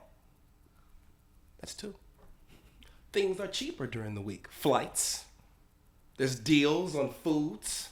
Mm-hmm. Matinees on Tuesdays at the movies. $5 You Tuesday. can take all the hoes out if you want. Every woman in the community, you can take them all out. Grandmas, little girls, everybody can go out. I didn't mean to call little girls hoes, but that I know what you meant. you can Girl force. you can take Go there. everybody out. There are tons of deals during the middle of the week. On the weekend, shit's more expensive. Way more expensive. Trust me, I know. I take women all the time. It's expensive. During the week only, though. Yeah, exactly. I would be considered a pagan, I guess, by the people of today. I celebrate the day of the moon. So I hate going to work on Mondays. I feel like it's disrespectful to the lunar cycle. As a trans person, that affects my internal clock. So that's ridiculous. So we need to not, I don't need to take the day of Saturn and the day of the sun off. I can have Wednesday or Thursday off maybe. What do I need those days off for anyway? Things are cheaper and there's less people out in the street. You got to go back to 1 and 2 when you hear me talk. You got to go back to 1 and 2. Then let's forget weekends. We don't need a 9-to-5 at all. Work whatever hours you choose to work, right? Work whatever you want to work. See, because from 9 to 5, everybody's at work. Then at 5 o'clock when I get off, everybody's out in the streets. Things are also cheaper in between 9 to 5 too, if you don't know that. Fox News gives you better news coverage between 9 to 5 too. They tell you more truthful stuff.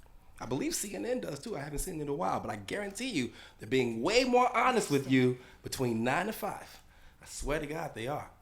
So we don't need weekends. Oh, on the weekends, they give you real business advice on the news too. Look, Jesus is on the weekends, right? That's probably the best part of the weekend is Jesus. We can have Jesus during the week because there's no designation on when you praise Jesus, right? Amen. Exactly. See that? So we don't need any weekends at all. They're not necessary. The women don't get hotter on the weekend. The weather is not better on the weekend. But they get their hair all did up. See, that they can do that. They can do that every day of during the week. The week. Mm-hmm. It's probably cheaper during the week, is it not? Yes, No. it is. No, it's actually not. The due costs what the due costs. Yeah. Like, Well, that's it. I then wish. there should be a Wednesday deal for women to get their hair done on Wednesdays. like instead a of- happy hour type thing, because Like- happy hour like is a always happy cheap. day. Like a happy always day. cheaper on Wednesdays. like a 3 to happy 5. hour day. When Like no a one happy wants hour happy day. hair. Happy hair day. Mm-hmm. Look at that. Look at that. Coming up with ideas anti-weekend all the time. Look at that. We have the same hair girl, so we'll inform her of your We'll let her know. ideas. Is There she you go. watching? I hope she's watching. Yeah, let her know about it. And if she doesn't do it, we should protest. We should all go make signs and stand in front of on the weekend. When she's not there. She's not there. Awesome. Okay, she does do Saturdays. She She does will do do Saturdays. Saturdays. Okay. Outstanding. Yes, we should protest Yes. on the weekend when she's not there so that Yes. everyone else sees us but her. She won't even know that the protest happened until people call her on Monday and say, I'm not coming in because your ass wasn't there on the weekend. Pin, mic drop. Oh yeah, that was deep. That was deep. Well, you kind of. Would you be in favor of Oh. the weekend if it just was different days? For real? Because Like rest days, Well, are you because talking about? who Like, decided he's that talking Saturday about- and Sunday was the weekend? He's talking everything's compacted in those 2 days. It right? is. Yeah, let's To like get your money to like. Yeah. But I would argue there are a few benefits.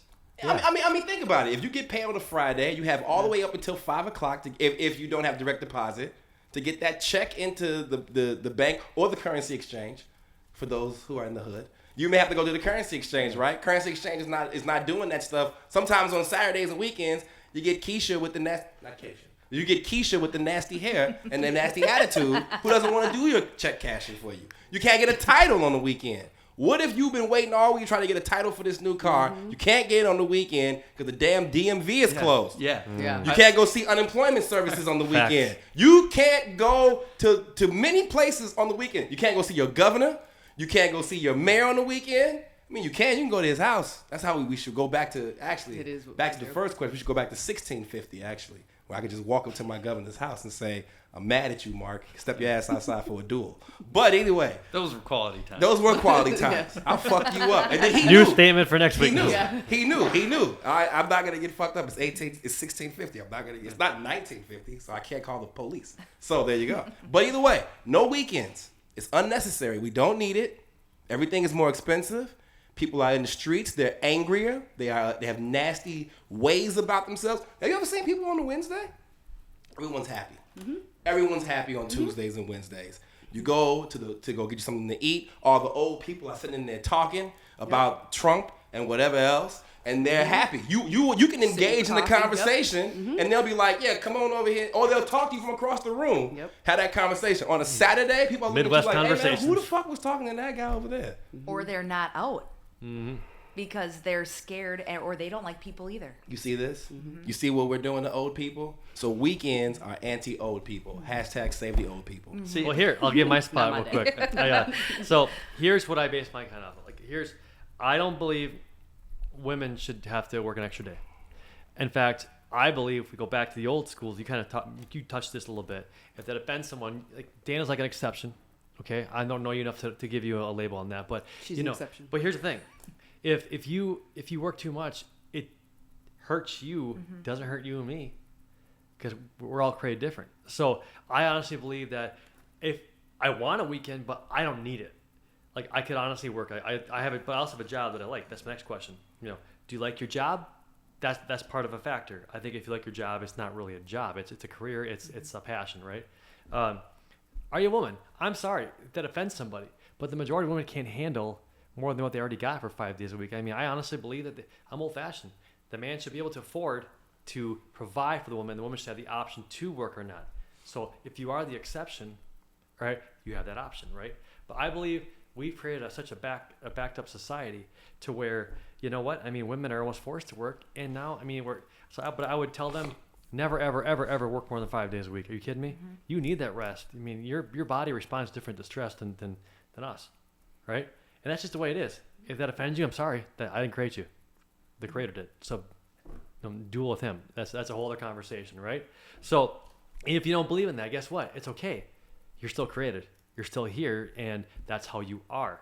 Now, you can sit here like I'm with a man and fight and work, and by us doing the same thing, you're going to get sick, potentially, a lot quicker than me. That's just how it is. So for a woman's standpoint, I would not recommend that. But for a man, if he wants to provide, if he wants to get that money, he should have that option, you know. And then who knows? Maybe you'll actually get paid more, an extra day.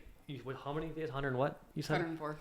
That if you're working every at least half that. We'll say you work every Saturday instead of just sitting home, right? It's gonna kill you, but you know, not watching college football, you know. Right? But like you got that's an extra day pay. Maybe you could have. There's. So I would like to be able to pay things off faster. So why not? I can handle the stress. I'm built for it, you know.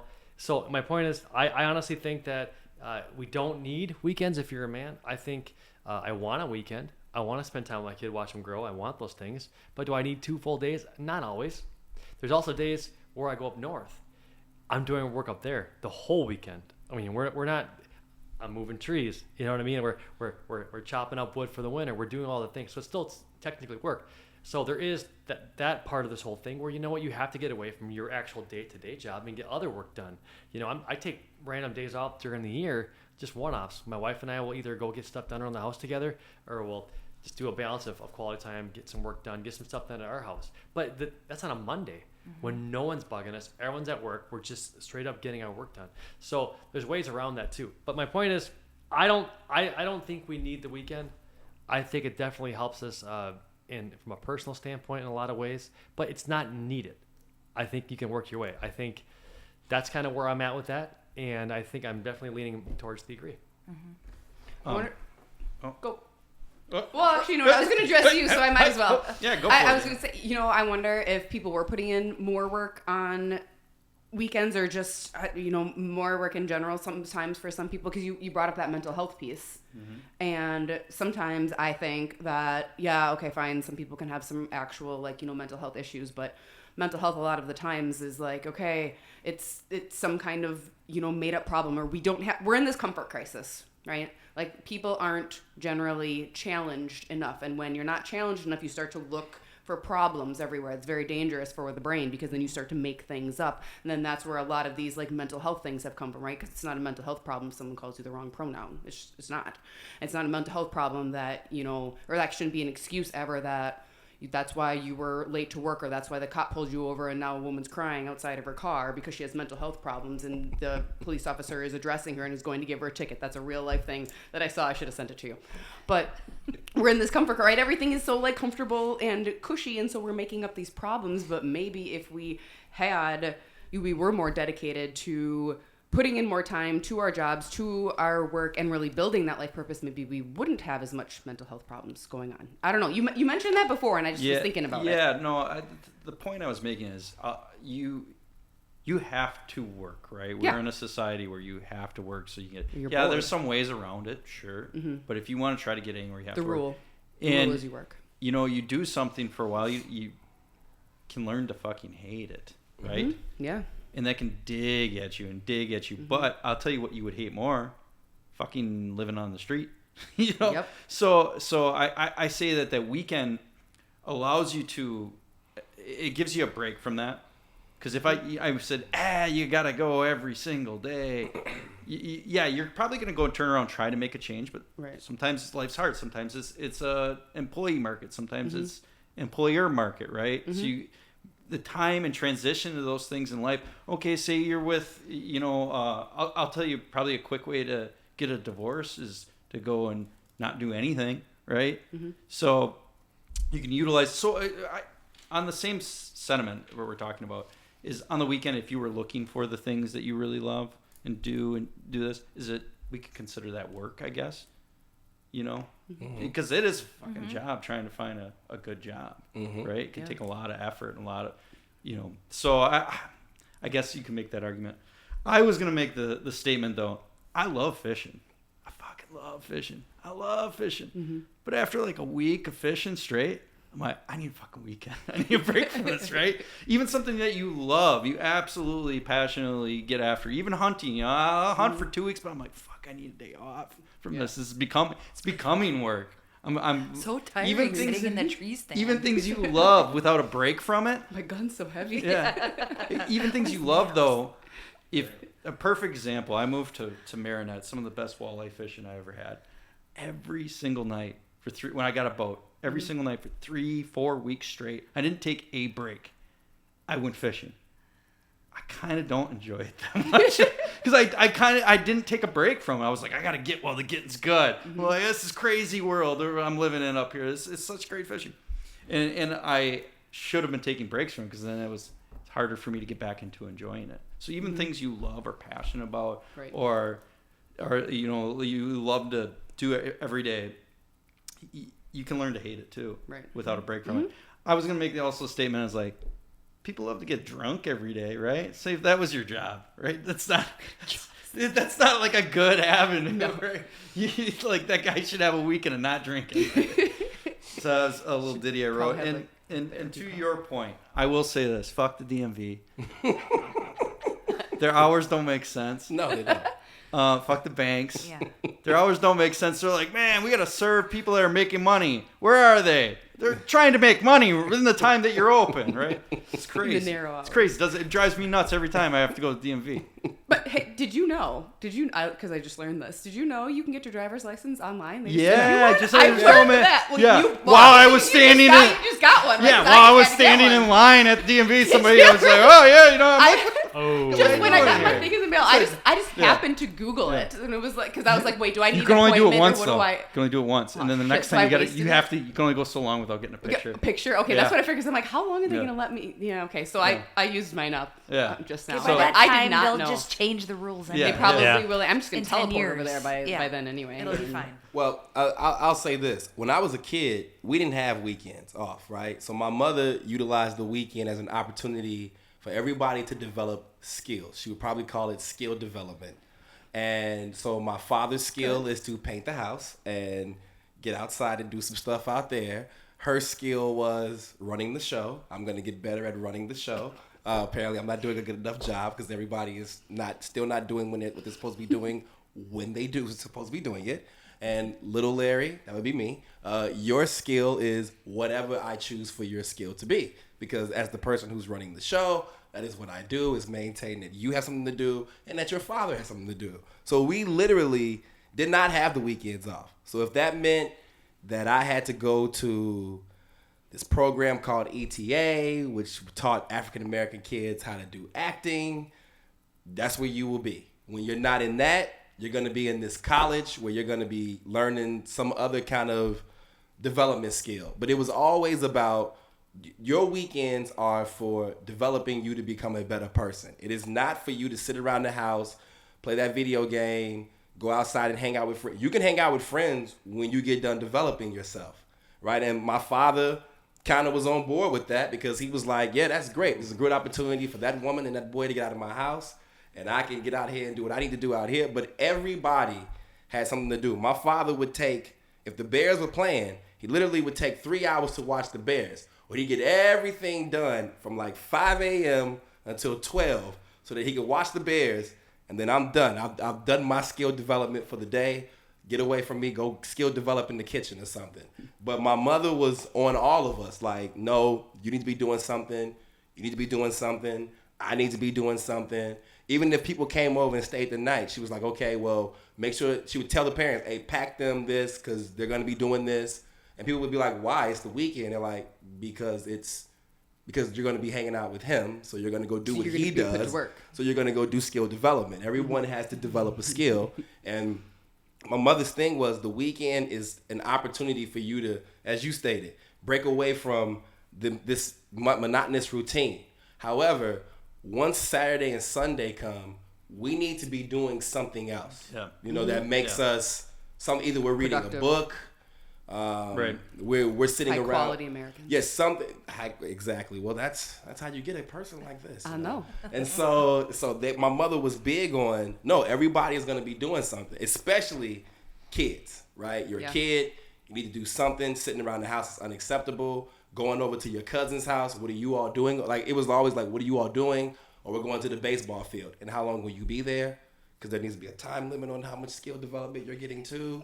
I mean, like, it was like my mother literally was like, and I'm in charge of this situation because my skill that I work at is being in charge of everyone. So in the whole universe, I'm in charge of everyone in the universe. So I knew it. I love it. From the second I met you, I knew it.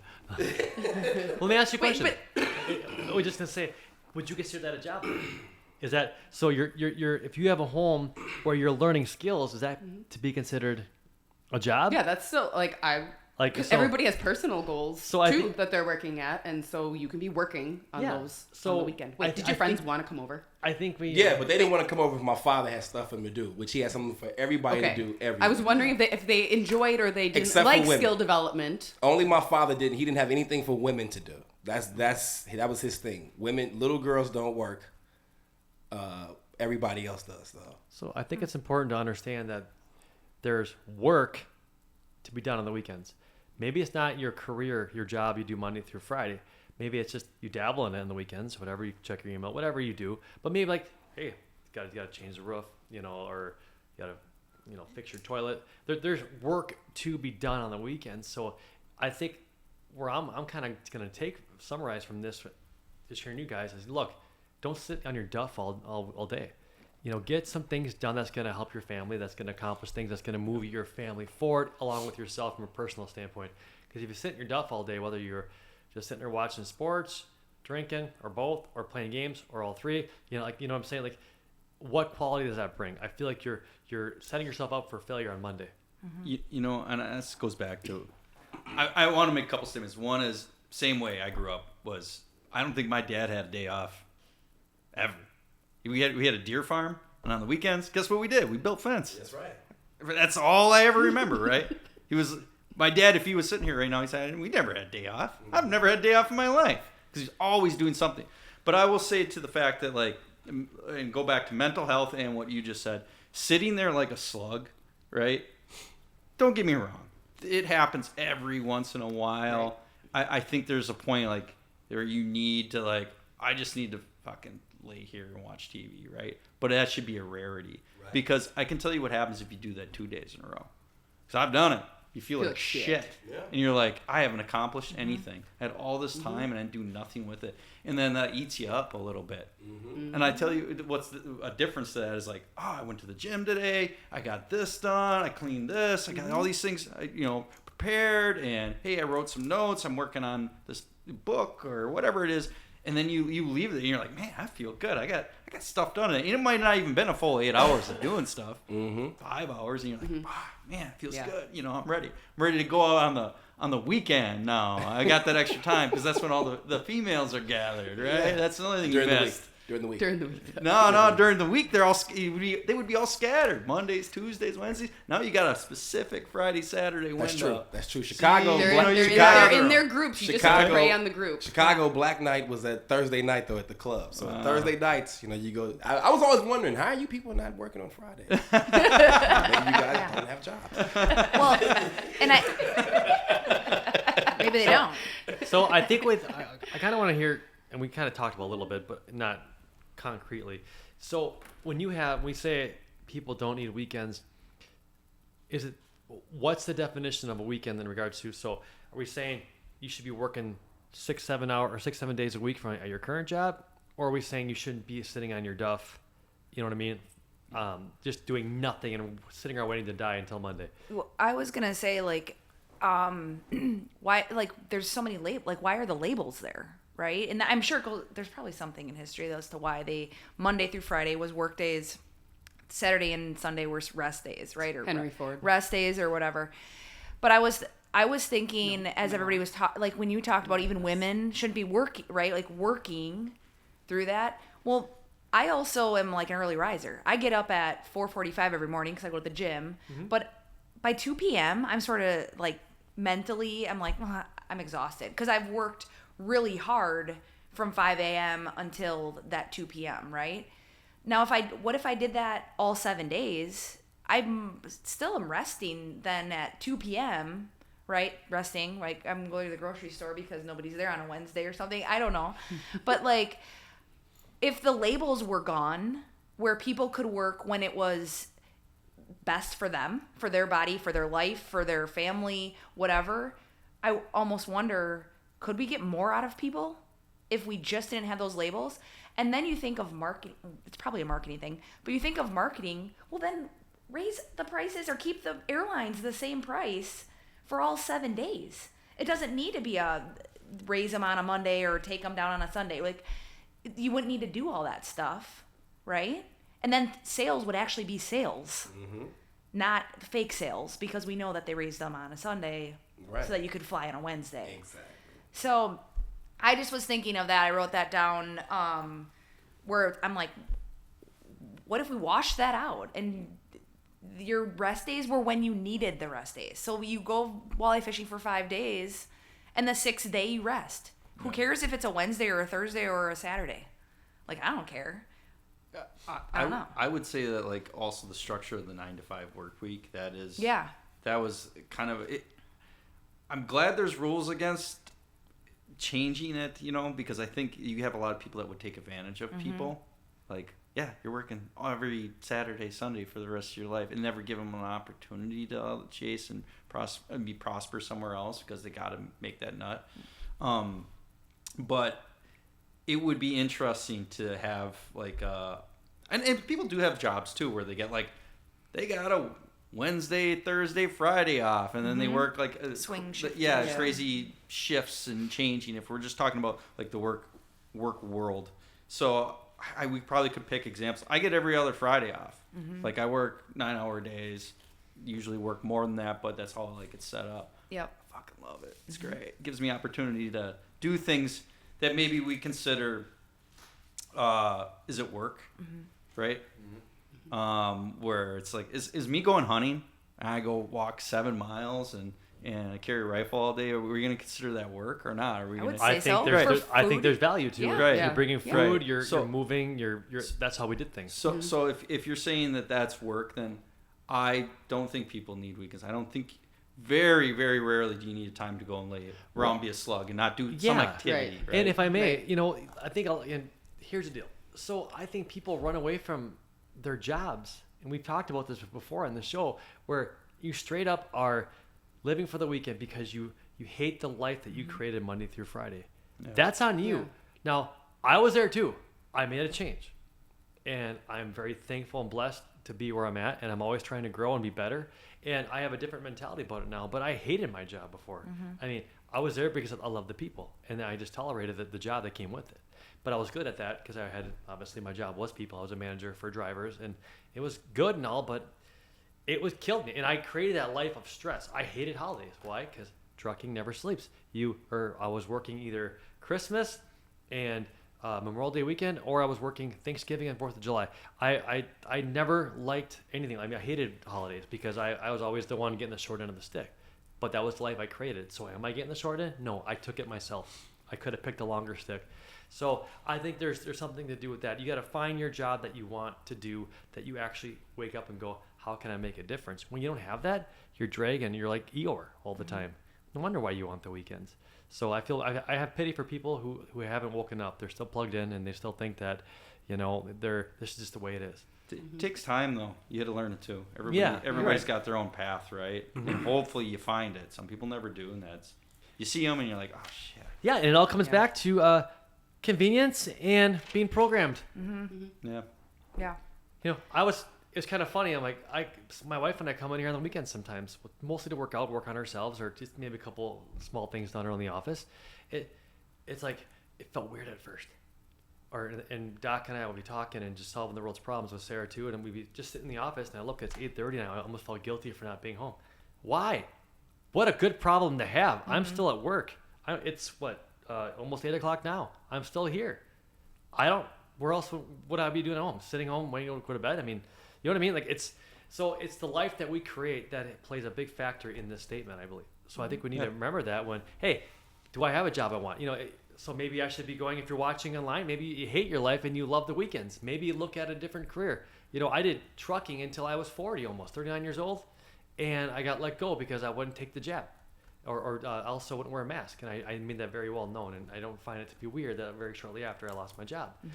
God bless them. I don't hate them, whatever, because it gave me a wonderful opportunity here. So if you're at home and you're watching this, maybe it's the job you've allowed yourself to stay in. Maybe you haven't found your niche yet. So start looking for something. Start looking for something different. Try something. Who cares? You might get lucky like me and blessed and find a career that is actually worth waking up and can't wait to go to.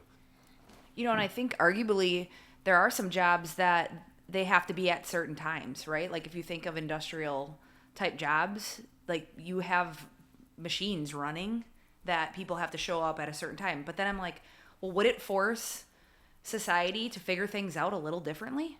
Right? Like the old school way is everybody's standing in a line, and so everybody has to be there at 6, and we all leave at 3, and we all take a lunch at 12 to 1, right? There might be people that actually really like that, though, too. But then I'm like, it's 2024. Do they? I mean, people are like, they're on the internet making jobs right now. Are they going to show up to, make a shelf? That's all I can Well, that was a good comeback. I like that. Yeah. That's good. But I'm, I liked it. So I'm like, there are people that probably like the structure, and that's okay. But I'm also like, well, then again, why do we still have to have the titles of the work days or the work weeks and then the weekends? Sure. It's per job, depending on what that job requires you to do. I would agree then. It's definitely a lot of programming. The weekend. That's, Everybody's working. Yeah, right. Yeah. There you go. I will say, if I can make the re-hit on the statement you had said too, though, utilize weekends, and the work week exists. We're not going to change it, but utilize those days off to get things that you want. Skill development. It could be skill development. Whatever Maybe the skill is. If you Whatever hate the skill- yeah, if whatever you are the skill is. dreading Monday, what the hell are you doing Saturday to change that? Because that's your time. Somebody gave you 2 days every week to figure that out. And it takes an exuberant amount of time. And it's painful. All the things that are difficult in life, and if you accomplish them, you'll never look back and go, well, that wasn't worth it. I've never met a person that can make that statement. Right? Yeah. All those challenges, they're like, made me who I am. I'm so glad I tried that. I'm so glad I going to the gym sucks, right? Nobody likes being sore, beat up, but then you go, I feel good, So utilize those weekends for your benefit. It's kind of like Don't let them blow away. It's kind of like the whole choose your hard thing, right? Like it's hard to have a really shitty job, but then it's also hard to work on the weekend to figure out how to not have that shitty job anymore. That's why we shouldn't have the weekends so people can look for new jobs Monday and Tuesday. There you go. Because when are you going to interview if you're off on the weekends? If we're gonna keep weekends, I say we do fucking make the DMV stay open Saturday, Sunday, and the bank. Yeah. They have to have it. The DMV is full of union workers, so good luck. Well, don't worry, the AI system is going to help with the bank situation. They don't right? even need to be open during the week. They can have computers running it during the week. That's very They true. can open AI is your doors coming. Saturday, Sunday. That's You don't very need true. people in the banks anymore. Maybe the DMV either. So what's the solution then? Should we make it like we're talking like we have control? Let's just say that we have a influence on our government. Suck at government. Anyways, what would be the solution? Do you make it? Because here's the thing. Let me be the devil's advocate here. All right, Saturdays are optional. Well, guess what? You make them optional, and maybe someone catches up to you at one day a week, kind of like the Kobe. He spends more time in the gym every week, and that's why he's always staying ahead. What if someone starts to catch up to you? Is it your fault that you don't get to keep your job because someone else took it because they came in on a Saturday? Where does that end? So you see what I'm saying? I would be the one showing up on Saturday. I don't want to lose my job. I'm happy. I don't want to. This is the last job I want. This is the last one. But for other people, they might be comfy in their position and they're happy and they're doing really well Monday through Friday, but someone's just a little hungry that will show up on a Saturday. So there's that element of the whole thing. What to do to competition? I mean, I'd show up on a Saturday. I just wouldn't show up on Monday. It's the day of the moon. Yeah. I'll be there Saturday. like, Would we for create sure. more winners? I mean, what the competition would be healthy competition? I don't know. I'm just No? wondering, No. what do you do for Mondays? You sit with a hoodie on and go, the night time is the right time. What is it? Like, I sit by the ocean and I wait for the waves to embrace me. I didn't know we had an ocean in Green Bay, Wisconsin. It would be interesting to be like, okay, you get 2 days, But pick whatever. but pick whatever, like you were saying, like any 2 days, right? Can Ooh, I like that. I don't think most people would get them back to back. I think they would do like maybe I want Wednesday and Friday. Yeah. I would 100%. I wouldn't put them back to back. Yeah. I Put would them back pick to random back for different what? days. I would be like Sunday to Wednesday. I mean, typically people like a day off, then they want to come back, maybe work a couple of days, then they want another day off. That rejuvenates people a lot more than I'm gonna take these 2 days off, or we got a 3-day weekend, because then it doesn't make a difference. You come back Tuesday and you still feel like, I really didn't want to come into this place today. Or that maybe you have the person who works, he puts in 80 hours a week, during Monday through Friday. He like, who was it that was That's saying what I was that? gonna say. What if he just didn't have Yeah. like the days off? There weren't weekends. You just got your things done. You just just make got your 80 things hours, done. however you make 80 hours throughout the week. And you might get up at 2 if in you the did? morning to do it. I think that and also be would be done. fine for people. I think I think people would really like that too if they could say, "Hey, I'm gonna come in and work 2 a.m. until 10 a.m." I think you're getting more of that now with remote jobs. Yeah. I mean, that is becoming more and more possibilities. Like, as long as you're getting your job done, we don't give a shit when you work. Right. I've worked a couple jobs now where that's basically a statement. It's like, Yeah. as long as you get the job done and you're getting done what we hired you for, work whatever hours it takes. Obviously, there's hours where you need everybody to be talk to other people. In Right. my career, anyways, I gotta communicate with people on a regular basis. Yeah. But yeah, it's kind of like, well, hey, you work 12 hours that day. You take 4 hours off that day. You're getting the job done. Yeah. No, the difference is if you're not, right? And then you gotta get better at what you do. 40 hours, I can do it in 20, right? Depending on what it is. Right. And that's So- another part of it too. What if a guy just okay at his job, but he puts in 100 hours. He comes in on the weekends, and so I think there has to be a level of performance that comes with it. You can't have Ben Stein be a salesman, and maybe he is for Clear Eyes, but you get what I'm saying. Like certain people just aren't gonna thrive in a job, so. You know what I'm saying? Then competition comes in because Did you- somebody else can yeah, come yeah, in yeah, and they yeah. can do that job in 50 hours and not 100, and that person will be found. Yep. Or they exactly. set performance metrics, right? And it's like, here's what needs to get done. And you have 80 hours a week to get it done in, and that's what you get paid, right? Maybe it's the same pay, like a salaried employee. Like I said, there's Yeah. a lot more jobs like that. Like I know I have a relative who works, like, got a quota. They're like, they have a work week, but they fill that quota. They're kind of done for the day. They just sit Yeah. and chill. And eventually they get better and better, and they kind of increase the quotas, but in turn increase the pay. So, and that's like insurance, something or other. But they work remote, and they hit that, and they're like, my day's kind of over now. Yeah, because I was going to say, well, because then what's that do if you can get your day, your week, your whatever done faster? Then is that your opportunity to like take off, or is that like, no, you should be putting in? And by take off, I mean like, okay, now you're going to go work on yourself. You're going to go hunting or fishing. You're not. I'm not talking about being the slug. Is that your opportunity to go do that, or should then those people maybe be going to whoever their superior is and being like, I'm done with this and I want more, and now I want to be paid more. What Yeah. You can be talking about that too, and how good of a, I don't know, more competitive workforce can that be when people start doing that too? I like the idea of having 2 days every 7 off, but for different reasons. A lot of people that need a break from people. Let's be honest. Yeah, that is true. What are That people is doing true. during the week? Working. What a wonderful day to take off where no one's going to interrupt you. Just get done what you need to get done.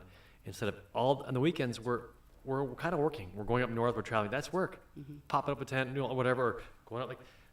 I love being here. So, when but no when one's but here. everyone's doing it at the same time, you're still busy. There's times where I have at the time of my life up north. I come home and I'm exhausted, and I got to go to work the next day. So is it really a weekend? I don't. You see what I'm saying? So I don't know where this ends. That's why it's a really good statement, Yeah. because there's so many angles you can come from this. So what's the right angle? I mean, is it a profession thing, or is it a? I mean, Subjective. It depends on the person. It's just like, well, what's a winner? That's subjective. Like I said, like, if you were doing the same thing even though you love it day in and day out, there's a period of time where you're going to start to hate it, because you need to diversify. You need to change things up. You need to try new things, because maybe there's something else out there you love even more, and so without breaking down the structure of the business world, right? We need time off to go and try to chase those things. Even if you love it. Every day you wake up, man, like, oh, it's Saturday. Shit. I can't go to work today because I love it so much. But there's something it's pretty comparable, or something new I might find that I have a passion for. But I do like the idea of, like, if everybody had the choice of, like, any 2 days you want during the week. We're going to keep the 7-day week. We're going to you get 2 days off. Whatever, your choice. It'd be interesting what that would do to, like. I like that. You're right, because Ground. I mean, as you're talking, I'm thinking of how many times I've, especially in the past, not so much recently, but you're sitting there chilling, sleeping in, like you mentioned, and then by Sunday, I'm like, am antsy. Yeah. I'm getting anxious. Maybe it's a guy thing. I don't know if it's a lady thing. I'm not a lady, but I'm sitting there on Sunday going, man, I got to get something done. Usually I'll have people come over to work out or just something to get rid of the wiggle worms. But I'm ready to go back to work after a day of rest most days. Yeah. So I don't think we need a full weekend personally, but I'm also okay with it as well because there's things I can do. We can go up north, you can travel. But honestly, if you're not doing nothing, all winter long, how many Saturdays of nothing and shoveling do you need to do? Maybe pop on your laptop, whatever. Maybe just kind of go over, reflect on what you did that week, and see what you can fix to better for. There's always ways to self-improve. That kind of goes back to the self-improvement thing, the skills your mom talked about. So, but I don't know. It's an interesting topic because I don't think we need it. I don't think we need the whole weekend. But at the same point, I'm not so strong about it where I'm gonna fight that we get rid of it. Well, I mean, if there are people who are out there and they are taking Saturdays and Sundays off, and they don't have any college football to watch. There's no regular football to watch. You're not an NBA fan.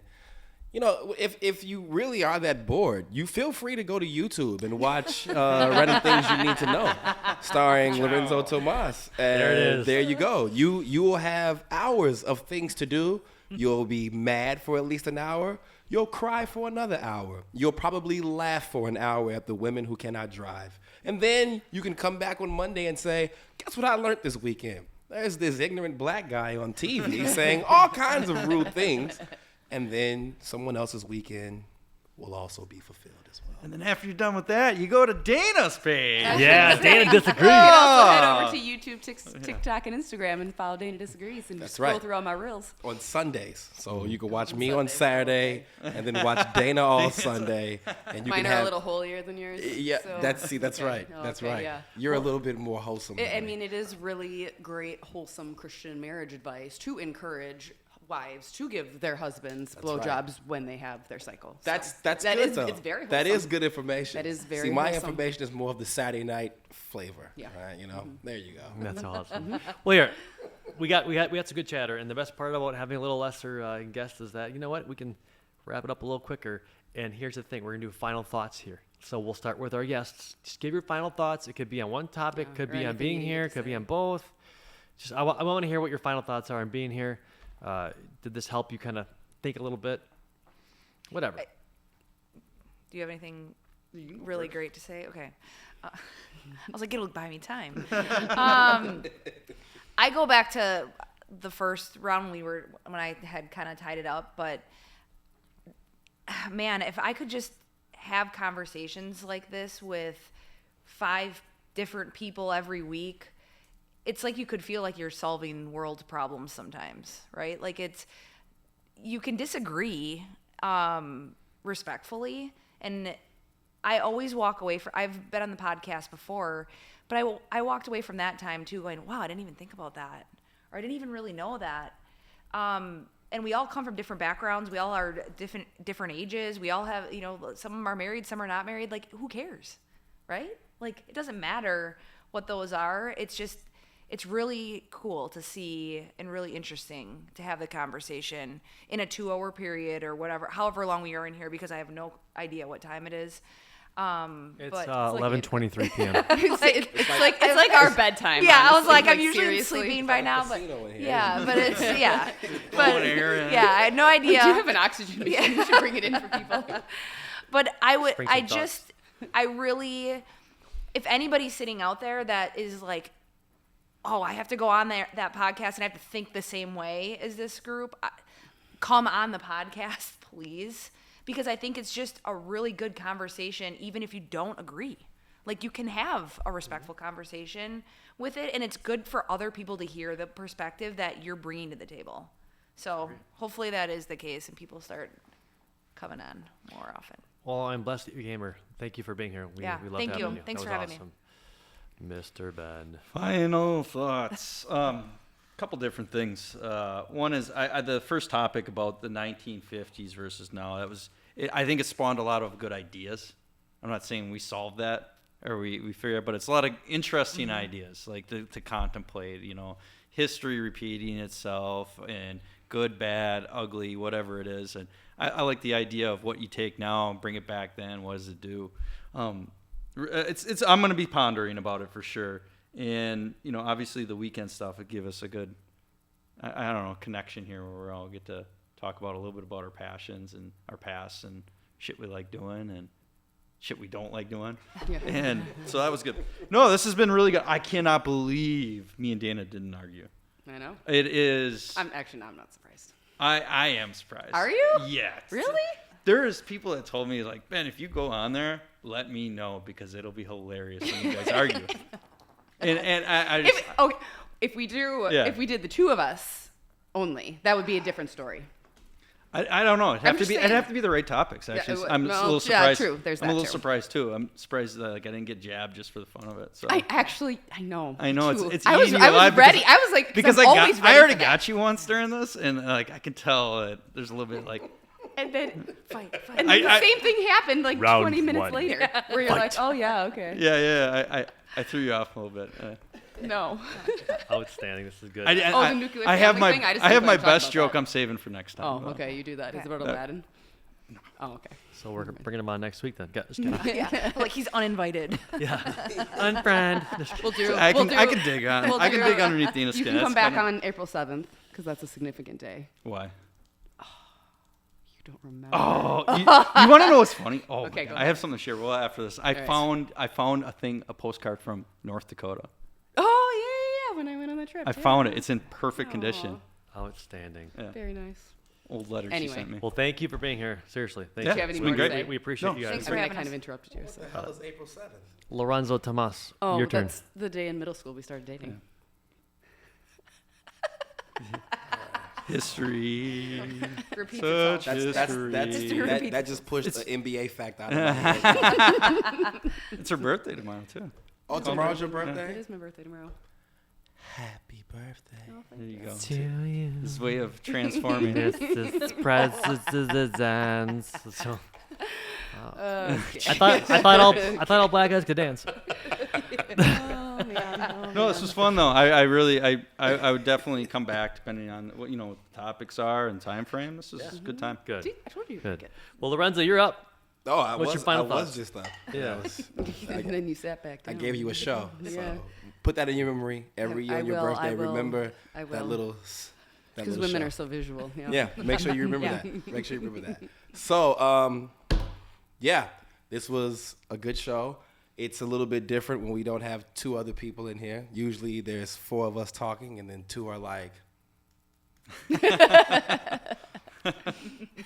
So they start writing stuff down and then they're like, oh, fuck. He said that. So it is a little bit different. But, I appreciate, happy birthday, for real. Happy birthday. I didn't know you were a Capricorn. Yes, I am. That explains so much. Does Miss it? Oh, Popcorn. okay. So, I don't know why that's a Capricorn This thing. creepy Okay. moment's brought to you by I Disagree podcast. So this was great. I still I technically I'm gonna say this because Travis and I had a conversation about something, and I'll say this just to say it, but I actually did not disagree with the first statement. I did that on purpose because of our conversation that we had, and I think I defended it pretty well. Yes, you did. So there you go. However, I think that yes, we are in a crisis today. We should just go back to 1650. That was a much better time. 1950 sucked in comparison to 1650. kill a man, get away with You it. sure could. You sure could. You sure Easily. could. No cameras. No cameras, no DNA, no forensics. You could do whatever you want. You could burn witches. You could burn women and call them witches. You could say that woman's a witch, and then And women didn't drive back then. women. What were you driving? Men insane. Men crazy. Driving men crazy. There you go. That's just no different today. Hey, well, It's see, just the things same. haven't changed. See, there Same. you go. Could they drive the horse buggy back then? Never. Get No, outta I here. don't think that probably wasn't allowed, legitimately, right? Slap a woman right in the face. What are you doing behind that horse buggy? And then she was like, oh, hysteria. I probably need to go see the doctor and get a water pick.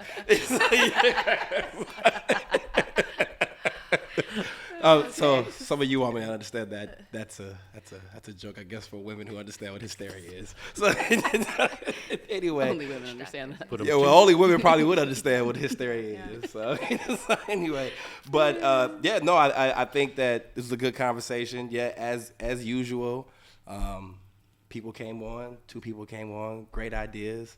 Nobody was shy. That's always good. You know, it sucks when you get shy people on here and then they don't want to, have anything to say. But I do think that in order to get more people on here, what I think should happen? I think that there should be a little bit more risque topics, like who's sexier, Sexy Red or Joe Biden. Cardi B, like that'll really get tons of people on here. We Joe will provide Biden. puke buckets. We could do something. There you go, Joe Biden. Or I agree that Megan Thee Stallion is hot, right? That's a good one, right? I don't even know who she is. See, that's for Black History Month. We're gonna do that. I can't talk about it, you said, though. No, you can't be here for Black History Month. I saw it, sir. Yeah, everybody, all of you all are banned for Black History Month. You guys got 14 more days. So I'm taking over Wellness Way. It's gonna be called just Well Way. We're gonna take the ness off because we just well all the time up in here. What if I go tan? Then can I come on for Black History Month? Like extra tan. Like I mean, I am out. Can't I play the woman card at all? I don't want you really to wait till come in March? here looking all orange. I'm That's gonna gonna be spray a tan. Can I'm gonna fake identify? bake. Could we identify? You Yeah. can't identify. You can be trans race. I'm okay with that. I'm All right, good to know. Exactly. I'll see you in February then. Either Anything else you I'll want to come add? back when we're equals. That's not until April. So, You good? Or you good? I'm good. No, All this right. is always good. I appreciate you guys letting me come on the show, be silly, and say some things that are truthful, and then some things that are funny. And once again, make sure you guys go check out Random Radio.